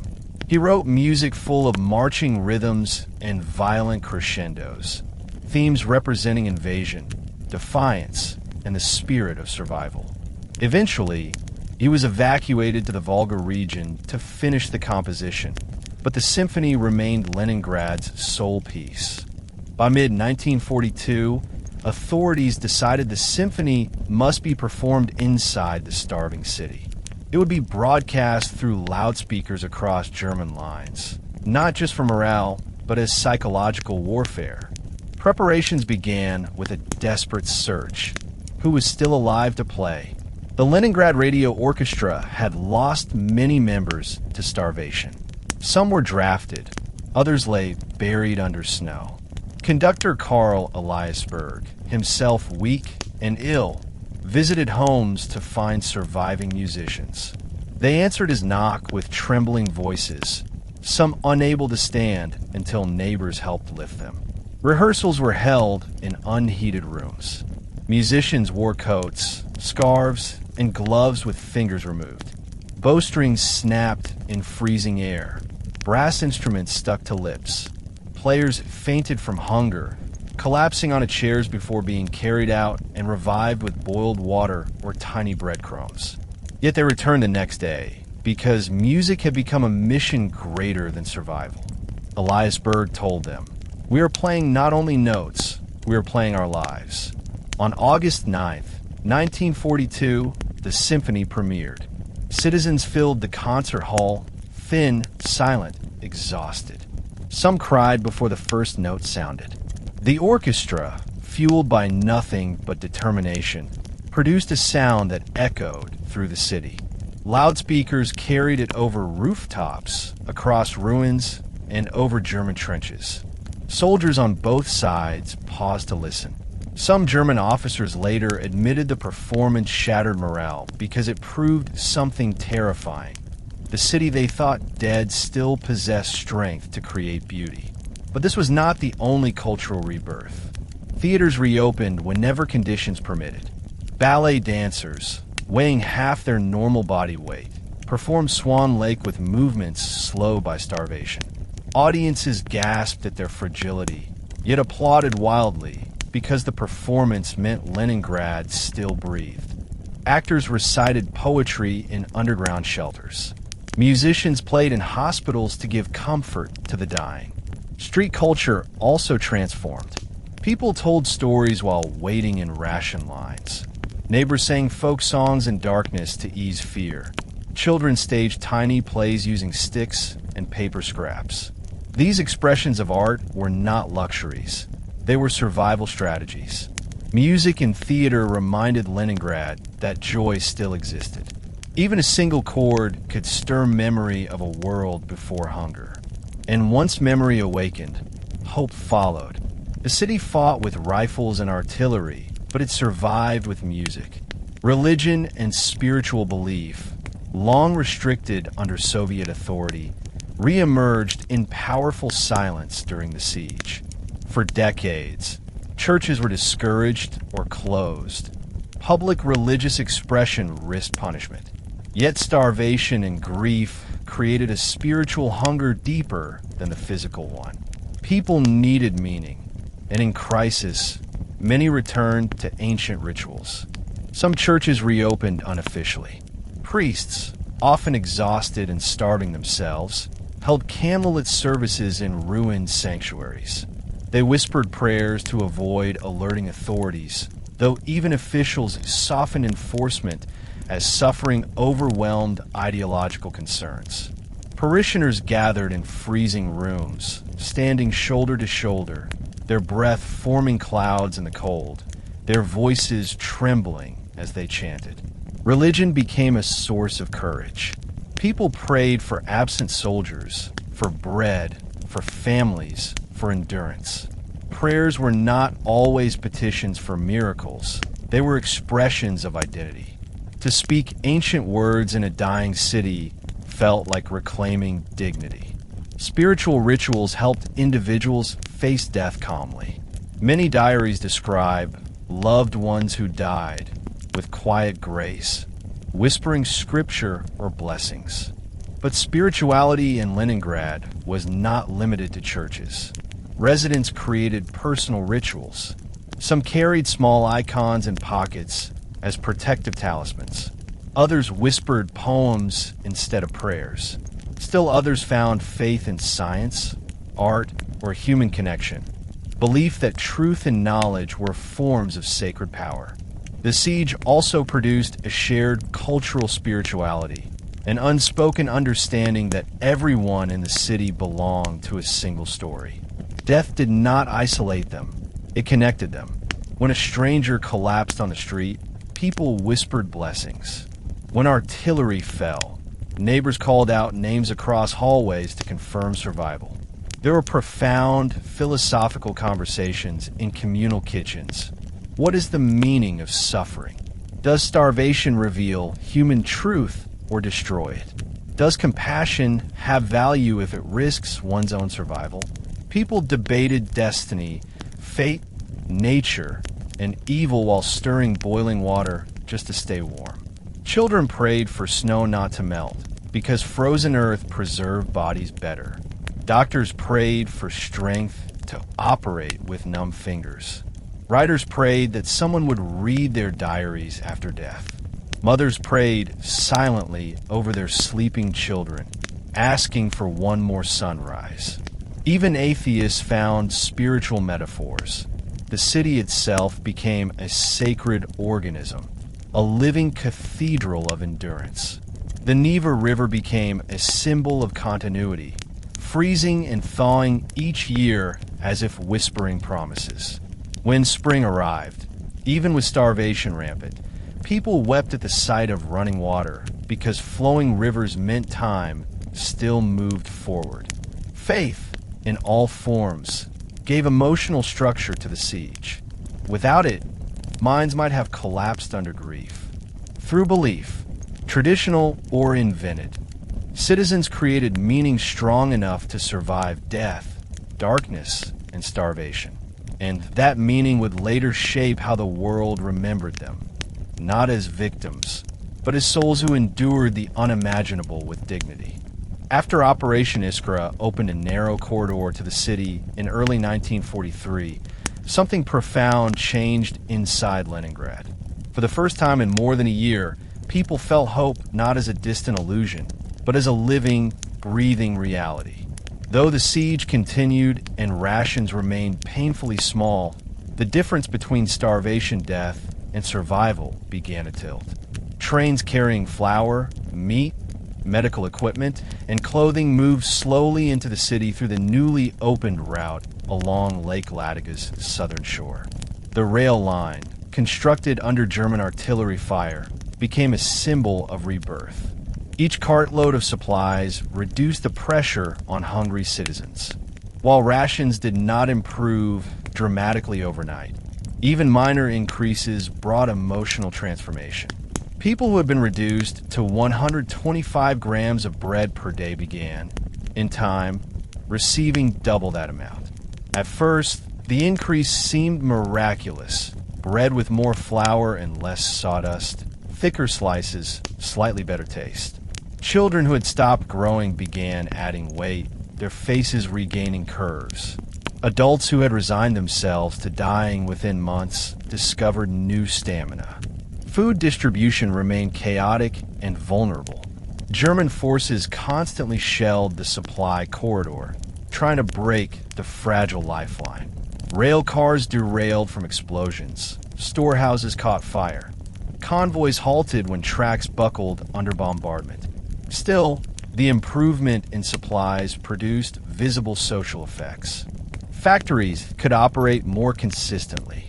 Workers who once collapsed at their stations returned to labor with restored strength. Schools extended class hours. Music rehearsals restarted, and libraries re-expanded services. Hospitals treated patients with newly arrived medicines and proteins, slowly reducing death rates.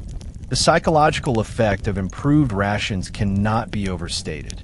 For many months before the breakthrough, citizens had described life as a monotone descent into hunger and numbness. Now, the city experienced subtle but powerful emotional renewal. People began speaking louder, walking faster, holding longer conversations. Even humor returned, appearing in workplace interactions and ration lines.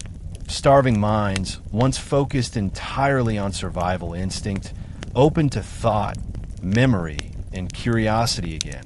However, the struggle was far from over. Even with increased supplies, the population remained dangerously malnourished. Thin bodies broke easily. Immune systems failed under minor infections. Many who survived the first winter continued to die from organ failure. For them, food came too late. USSR authorities understood that morale needed constant support. Propaganda campaigns shifted tone. Instead of exclusively calling for sacrifice, posters and broadcasts now encouraged visions of victory. Slogans promised that Leningrad would soon be freed entirely, that the Red Army was gaining momentum, and that the enemy could be driven away through unity and renewed effort. The year 1943 marked a psychological milestone. Instead of struggling to avoid death, citizens began contemplating life after the siege. Some planned future careers, marriages, or studies at universities. Couples who had postponed weddings now secretly married in bomb shelters or civil offices. New births were recorded, few, but symbolically powerful. Babies born during the siege represented defiance. Their existence proved the future still belonged to Leningrad. Even so, scars remained deep. Memories of winter starvation haunted survivors. Many still woke at night, imagining empty bread shelves and freezing apartments. But the presence of food, real food, interrupted that fear. Bread regained weight and substance. Potatoes arrived by the crate. Sugar, long vanished, sparingly reappeared in rations. Children tasted sweetness again, and some cried simply because they had forgotten such flavor existed. Thus, 1943 did not bring immediate victory, but it brought transformation. From hopeless endurance to determined survival, from passive suffering to active rebuilding, from slow death to guarded rebirth. The Siege of Leningrad cannot be understood in isolation from the broader Eastern Front. In 1943, the Soviet Union achieved enormous strategic victories that reshaped the war, and these triumphs radiated hope into the starving city. The Germans suffered catastrophic defeat at Stalingrad in February 1943, losing more than 250,000 soldiers and the illusion of invincibility. News of that victory reached Leningrad slowly, but when it arrived, it electrified the city. People understood that if Stalingrad could hold off Hitler's best armies, then Leningrad could survive its siege. The psychological link between the two cities became legendary. Both stood as symbols of Soviet endurance against impossible odds. Meanwhile, Soviet forces launched new offensives near Leningrad, pushing German troops back from positions that had seemed immovable. Battles at Sinyavino, MGA, and the Neva River continued, destroying German fortifications. Each lost German trench, bunker, or artillery site represented fewer shells falling onto civilian neighborhoods. Soviet artillery bombardments shook the outskirts of the city every day, indicating that the army was no longer content with merely defending. Now, it was attacking. German strategy also shifted. Weakened by losses across the Eastern Front, Hitler struggled to supply northern divisions. Fuel shortages decreased Luftwaffe bombing raids over the city. German soldiers faced hunger of their own, though nothing compared to Leningrad's suffering. They increasingly described their positions as frozen graves, stuck in defensive misery while Soviet guns pounded them relentlessly. Inside Leningrad, the growing Soviet momentum produced subtle forms of liberation. Army newspapers, read aloud in factories or posted at ration centers, told stories of German defeat, Soviet heroism, and new weapons rolling from the city's own factories to the front. Civilians followed news maps, marking frontline movements with trembling pencils. For the first time, scribbled arrows pointed away from the city instead of toward it. The Soviet government also expanded military recruitment programs. Although few civilians inside Leningrad were healthy enough to join combat units. Factories resumed larger tank shipments, ammunition production increased, and the Air Force received better planes. The city, which had once felt abandoned, now saw itself as an integral part of a system moving toward victory. The siege no longer felt like a hopeless dead end. It felt like a brutal but temporary barrier in a war the Soviets now believed they could win. Propaganda songs echoed across radio networks. Melodies dedicated to Leningrad's resistance and to revenge for the starving dead. These songs, though somber, boosted morale. Soldiers on the front said music reminded them why they fought. Civilians said it reminded them why they must continue living.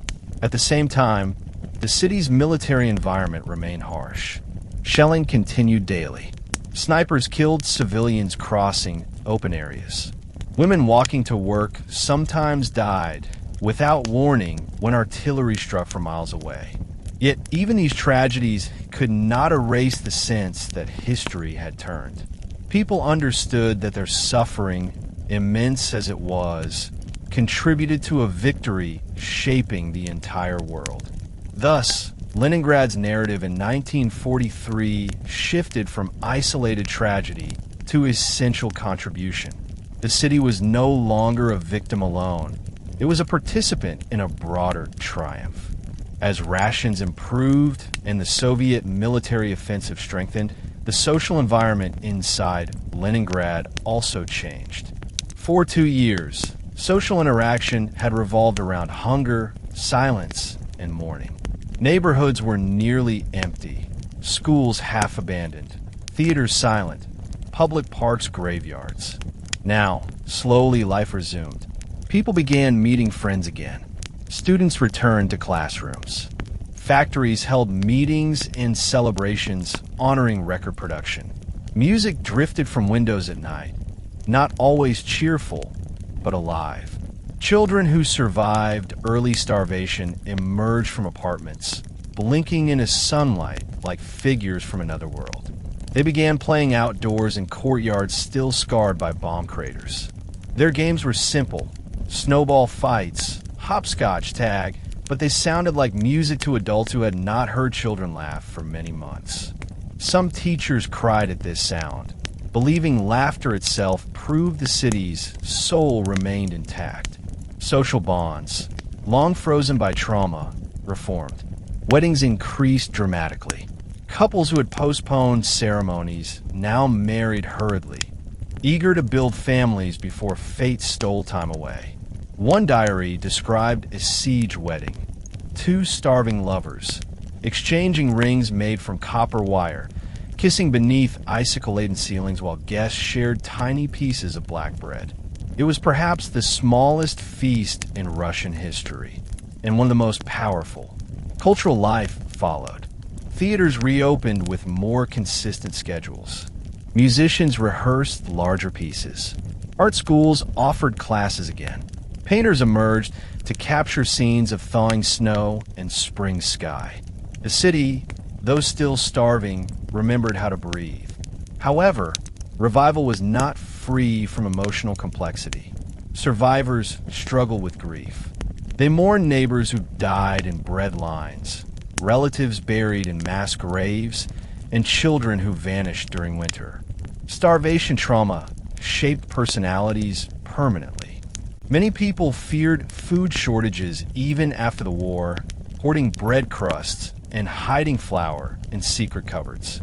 Others suffered lifelong sleep disorders, unable to forget the silence of freezing night apartments. Yet even this grief did not overshadow the city's determination to move forward. Education became a new focus. Universities and academies began planning expanded lecture programs, believing intellectual restoration was crucial to national recovery. Some professors returned from evacuation to discover classrooms filled beyond capacity. Students, hungry to rebuild lives, attended lectures in coats and gloves, pledging to become doctors, engineers, historians, and architects of post-war Russia. For the first time, Leningraders allowed themselves to dream openly. Dream of a city rebuilt with modern housing, new parks, and clean streets. Dream of rivers filled with tourist boats rather than military barges. Dream of children hearing music instead of bomb sirens. Dream of someday standing at the graves of their dead and whispering that the sacrifice was not in vain. These dreams did not erase the siege. They honored it. They gave meaning to unimaginable endurance. And they proved that the spirit of Leningrad, once tested by starvation and despair, had emerged not weaker, but sharper, like steel forged in unimaginable flames. One of the least understood aspects of the Siege of Leningrad is the political machinery that operated inside the starving city. While citizens died in the streets and families burned furniture to stay warm, a complex system of government and local leadership remained active, functioning under extraordinary pressure. Stalin's central government in Moscow controlled overall strategy, but the daily life of Leningrad relied on city officials, bureaucrats, party leaders, administrators, factory directors, and military planners, who worked together to prevent total collapse. Their success and failures shaped every hour of siege existence. The city's administrative head was Andrei Zhdanov, a powerful Communist Party leader who had been close to Stalin for years. Zhdanov, known for his stern discipline and ideological strictness, became the symbolic face of Leningrad's civilian defense. His speeches told residents that endurance would be rewarded, that the city must never surrender, and that every citizen was a soldier in the war for survival.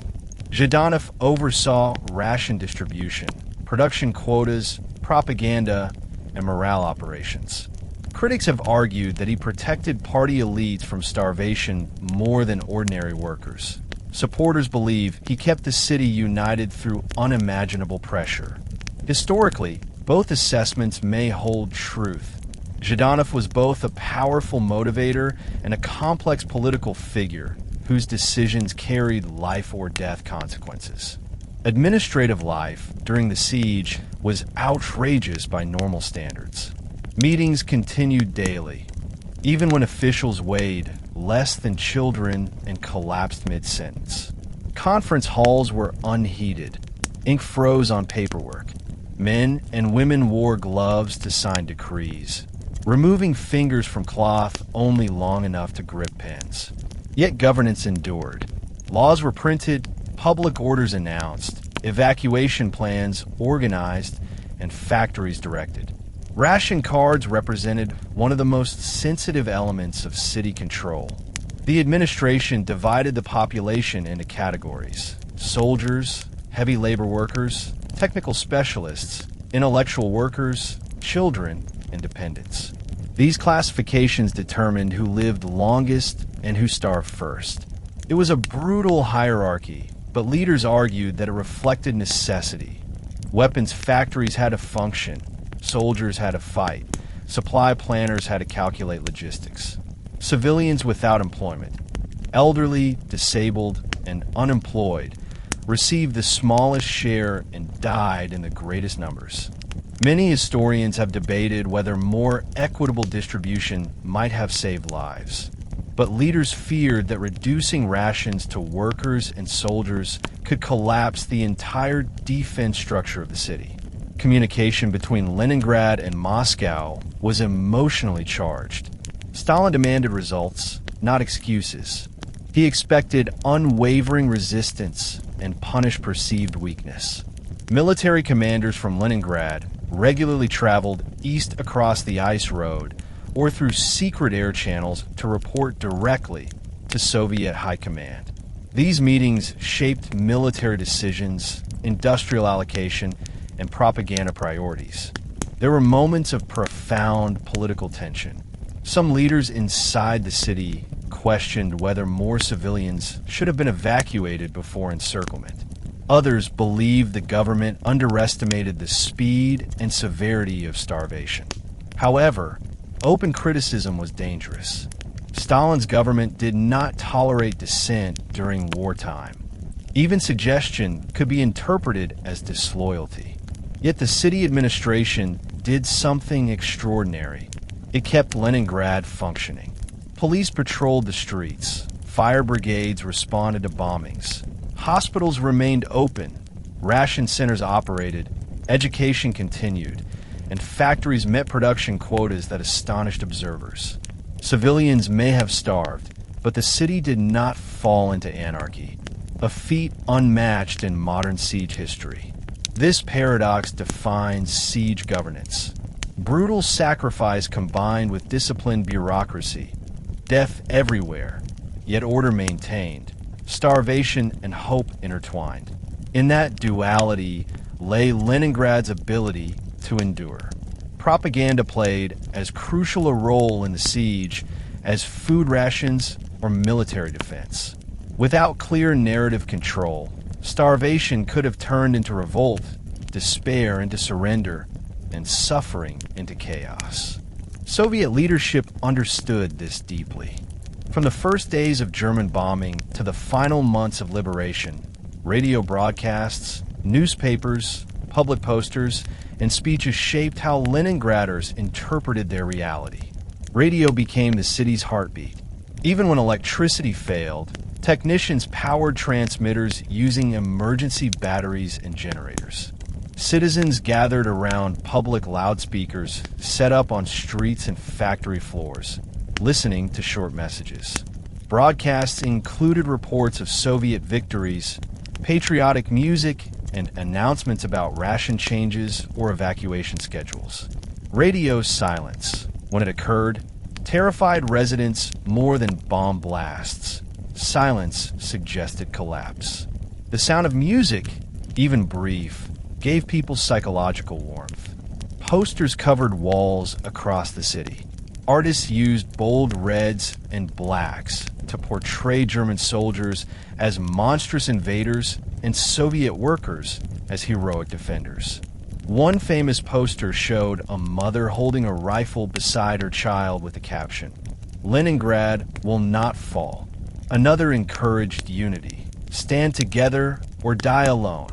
These images created collective identity, reminding residents that every sacrifice served a larger cause.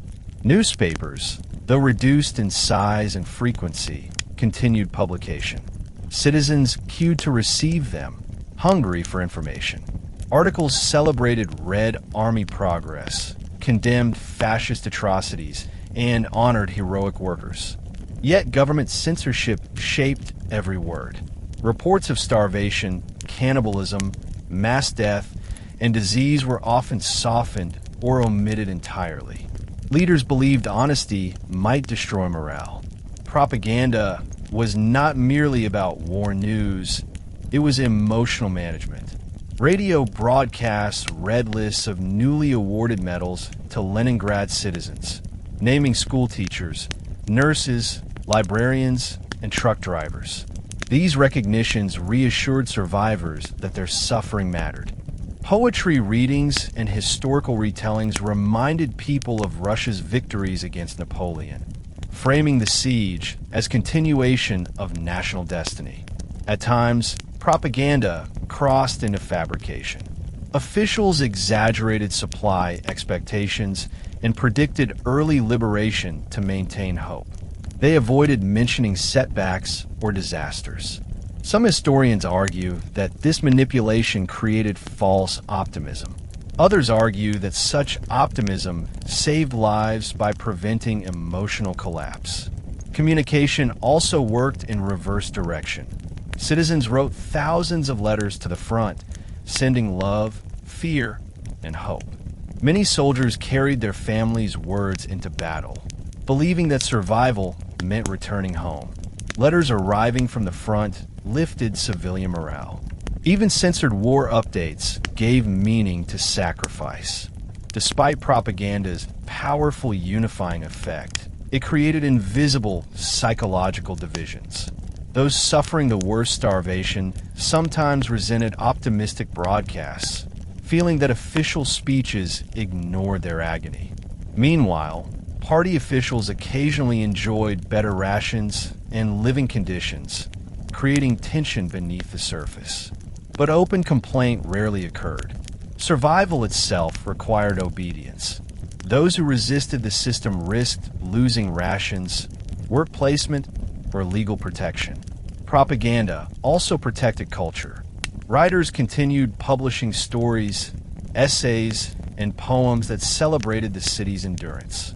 These texts created emotional architecture, a shared mental world in which starvation was not meaningless, but heroic. In the end, propaganda served a dual function. It protected morale, but also limited truth. It built unity, but also suppressed dissent. Without it, the siege might have ended in collapse. With it, Leningrad endured under a mythic identity that shaped future generations. Despite the unimaginable starvation and death, Leningrad did not become lawless. The city's police force, weakened by hunger and lacking resources, still maintained order through rigid discipline, moral persuasion, and harsh punishment. Crime existed, sometimes explosively so, but it never replaced civic structure. The story of siege policing is both inspiring and tragic, revealing how justice survived alongside suffering. Police patrols continued throughout the siege. Officers walked frost-covered streets, wearing uniforms that hung loosely from starving bodies. They carried rifles or pistols, but rarely used them except against looters or deserters. Police cars, stripped of fuel, were replaced by foot patrols and sled teams. Officers checked ration cards, broke up street fights, and removed corpses from walkways so traffic could continue. Their presence reminded civilians that government authority still existed, even when hospitals were overflowing with death. One of the greatest threats was food theft. Bread lines became dangerous places, especially in winter 1941 to 42, when tiny portions of bread carried enormous value. Thieves lurked near distribution centers, ready to snatch ration cards or pieces of bread from trembling hands. Police increased patrols and posted guards at bakeries. Punishment for card theft was severe. Many thieves were executed or sent to prison camps. These measures, harsh as they were, prevented crime from spiraling into chaos. Cannibalism-related crime was the most disturbing phenomenon of the siege. Police reports recorded hundreds of cases. Authorities categorized offenders into two main groups: those who consumed dead bodies out of desperate survival instinct, and those who murdered for flesh. The second category horrified the government. Police formed special investigative units to track down organized cannibal groups. Arrests were public to deter others. Though rare compared to the overall population, such crimes revealed the psychological pressure starvation imposed. Policing also protected cultural sites. Officers guarded museums, libraries, and archives. They stood watch at the Hermitage basement, where priceless art lay hidden. They protected seed banks and scientific institutions. Even starving, they believed heritage must not die. Their sense of duty outlived their physical strength. The legal system continued functioning with extraordinary determination. Courts operated inside freezing buildings. Judges wore mittens. Defendants shivered uncontrollably. Lawyers argued cases while barely able to speak. Trials covered theft, murder, desertion, ration fraud, black market dealings, and treason. Sentencing often prioritized community survival over individual rights. Black market networks evolved during the siege, creating an underground economy. Police infiltrated these networks using informants who traded food for information. Officers uncovered warehouses where stolen flour and sugar were stored. They seized contraband and redistributed goods back to ration centers. These operations saved lives. Military discipline also played a role. Desertion, cowardice, or refusal to work could result in severe punishment. Soviet ideology demanded sacrifice and commitment. Personal survival instincts often clashed with state expectations. Yet the majority of citizens cooperated not because they feared punishment, but because they believed in collective survival. Ultimately, siege law enforcement reflected the larger paradox of Leningrad. A city experiencing unimaginable breakdown still preserved order and morality when collapse seemed inevitable. Police officers starved beside civilians, shared dangers, and died in service. Their discipline ensured that hunger did not destroy social structure. Through their efforts, Leningrad remained a functioning society instead of descending into war-torn anarchy. Before 1941, Leningrad was among the most beautiful cities in Europe. Its broad avenues, elegant bridges, Baroque palaces, and riverside promenades drew travelers from around the world. War, however, reshaped every district, every park, every building into a battleground or survival arena. The siege changed the geography of the city, both physically and psychologically. What had once been public spaces for leisure became defensive sectors, frozen storage grounds, or burial sites. Leningraders watched familiar places transform into symbols of endurance, and sometimes into landscapes too painful to remember. Nevsky Prospect, historically the heart of the city, became a haunting shell of its former life. Before the war, it was lined with cafes, cinemas, shops, bookstores, and fashion houses. During the siege, its windows were shattered, its storefronts boarded, and its sidewalks covered with snow and ice stained by blood. Buildings were dark inside, abandoned except for ration stations or hospitals. Civilians walked through Nevsky Prospect silently, avoiding eye contact, leaning on walls for support. In winter 1941 to 42, thousands died along the avenue. Their bodies were dragged away on sleds, leaving marks on the snow long after morning sunlight melted footprints. Residential districts changed as well. Apartment blocks lost power, heat, plumbing, furniture, and structure. People sealed 1 or 2 rooms to conserve warmth, insulating windows with newspapers and old coats. Kitchens became storage basins for melted snow used as drinking water. Roofs sagged under snow weight. Stairwells froze solid, becoming deadly for anyone too weak to climb them. In many buildings, whole floors were empty because their occupants had died or evacuated. Neighbors referred to them as silent floors. At night, the wind howled through broken windows, creating eerie harmonies that many residents later described as unforgettable. The moral of this story: human beings are capable of surviving the unimaginable when they fight together. Leningrad teaches us that courage is not only on battlefields. It lives in ordinary people who refuse to give up, even when the world around them falls apart. Some parts of this history were painful to hear, but remembering them honors those who never lived to speak again. Their silence became our responsibility. And now, as we close this chapter, remember, history shapes who we are, and stories like this remind us why we must protect peace. If you felt connected, inspired, shocked, educated, or moved, return to this History Channel. Here, history is not dates and numbers. It is life, blood, memory, and emotion. More powerful stories are coming. Ancient wars, lost empires, forgotten heroes, dark tragedies, hidden truths of humanity. Subscribe, share this journey, and join me again, because the past is never dead. It is waiting for you in the next video. Thank you for watching. Until our next time,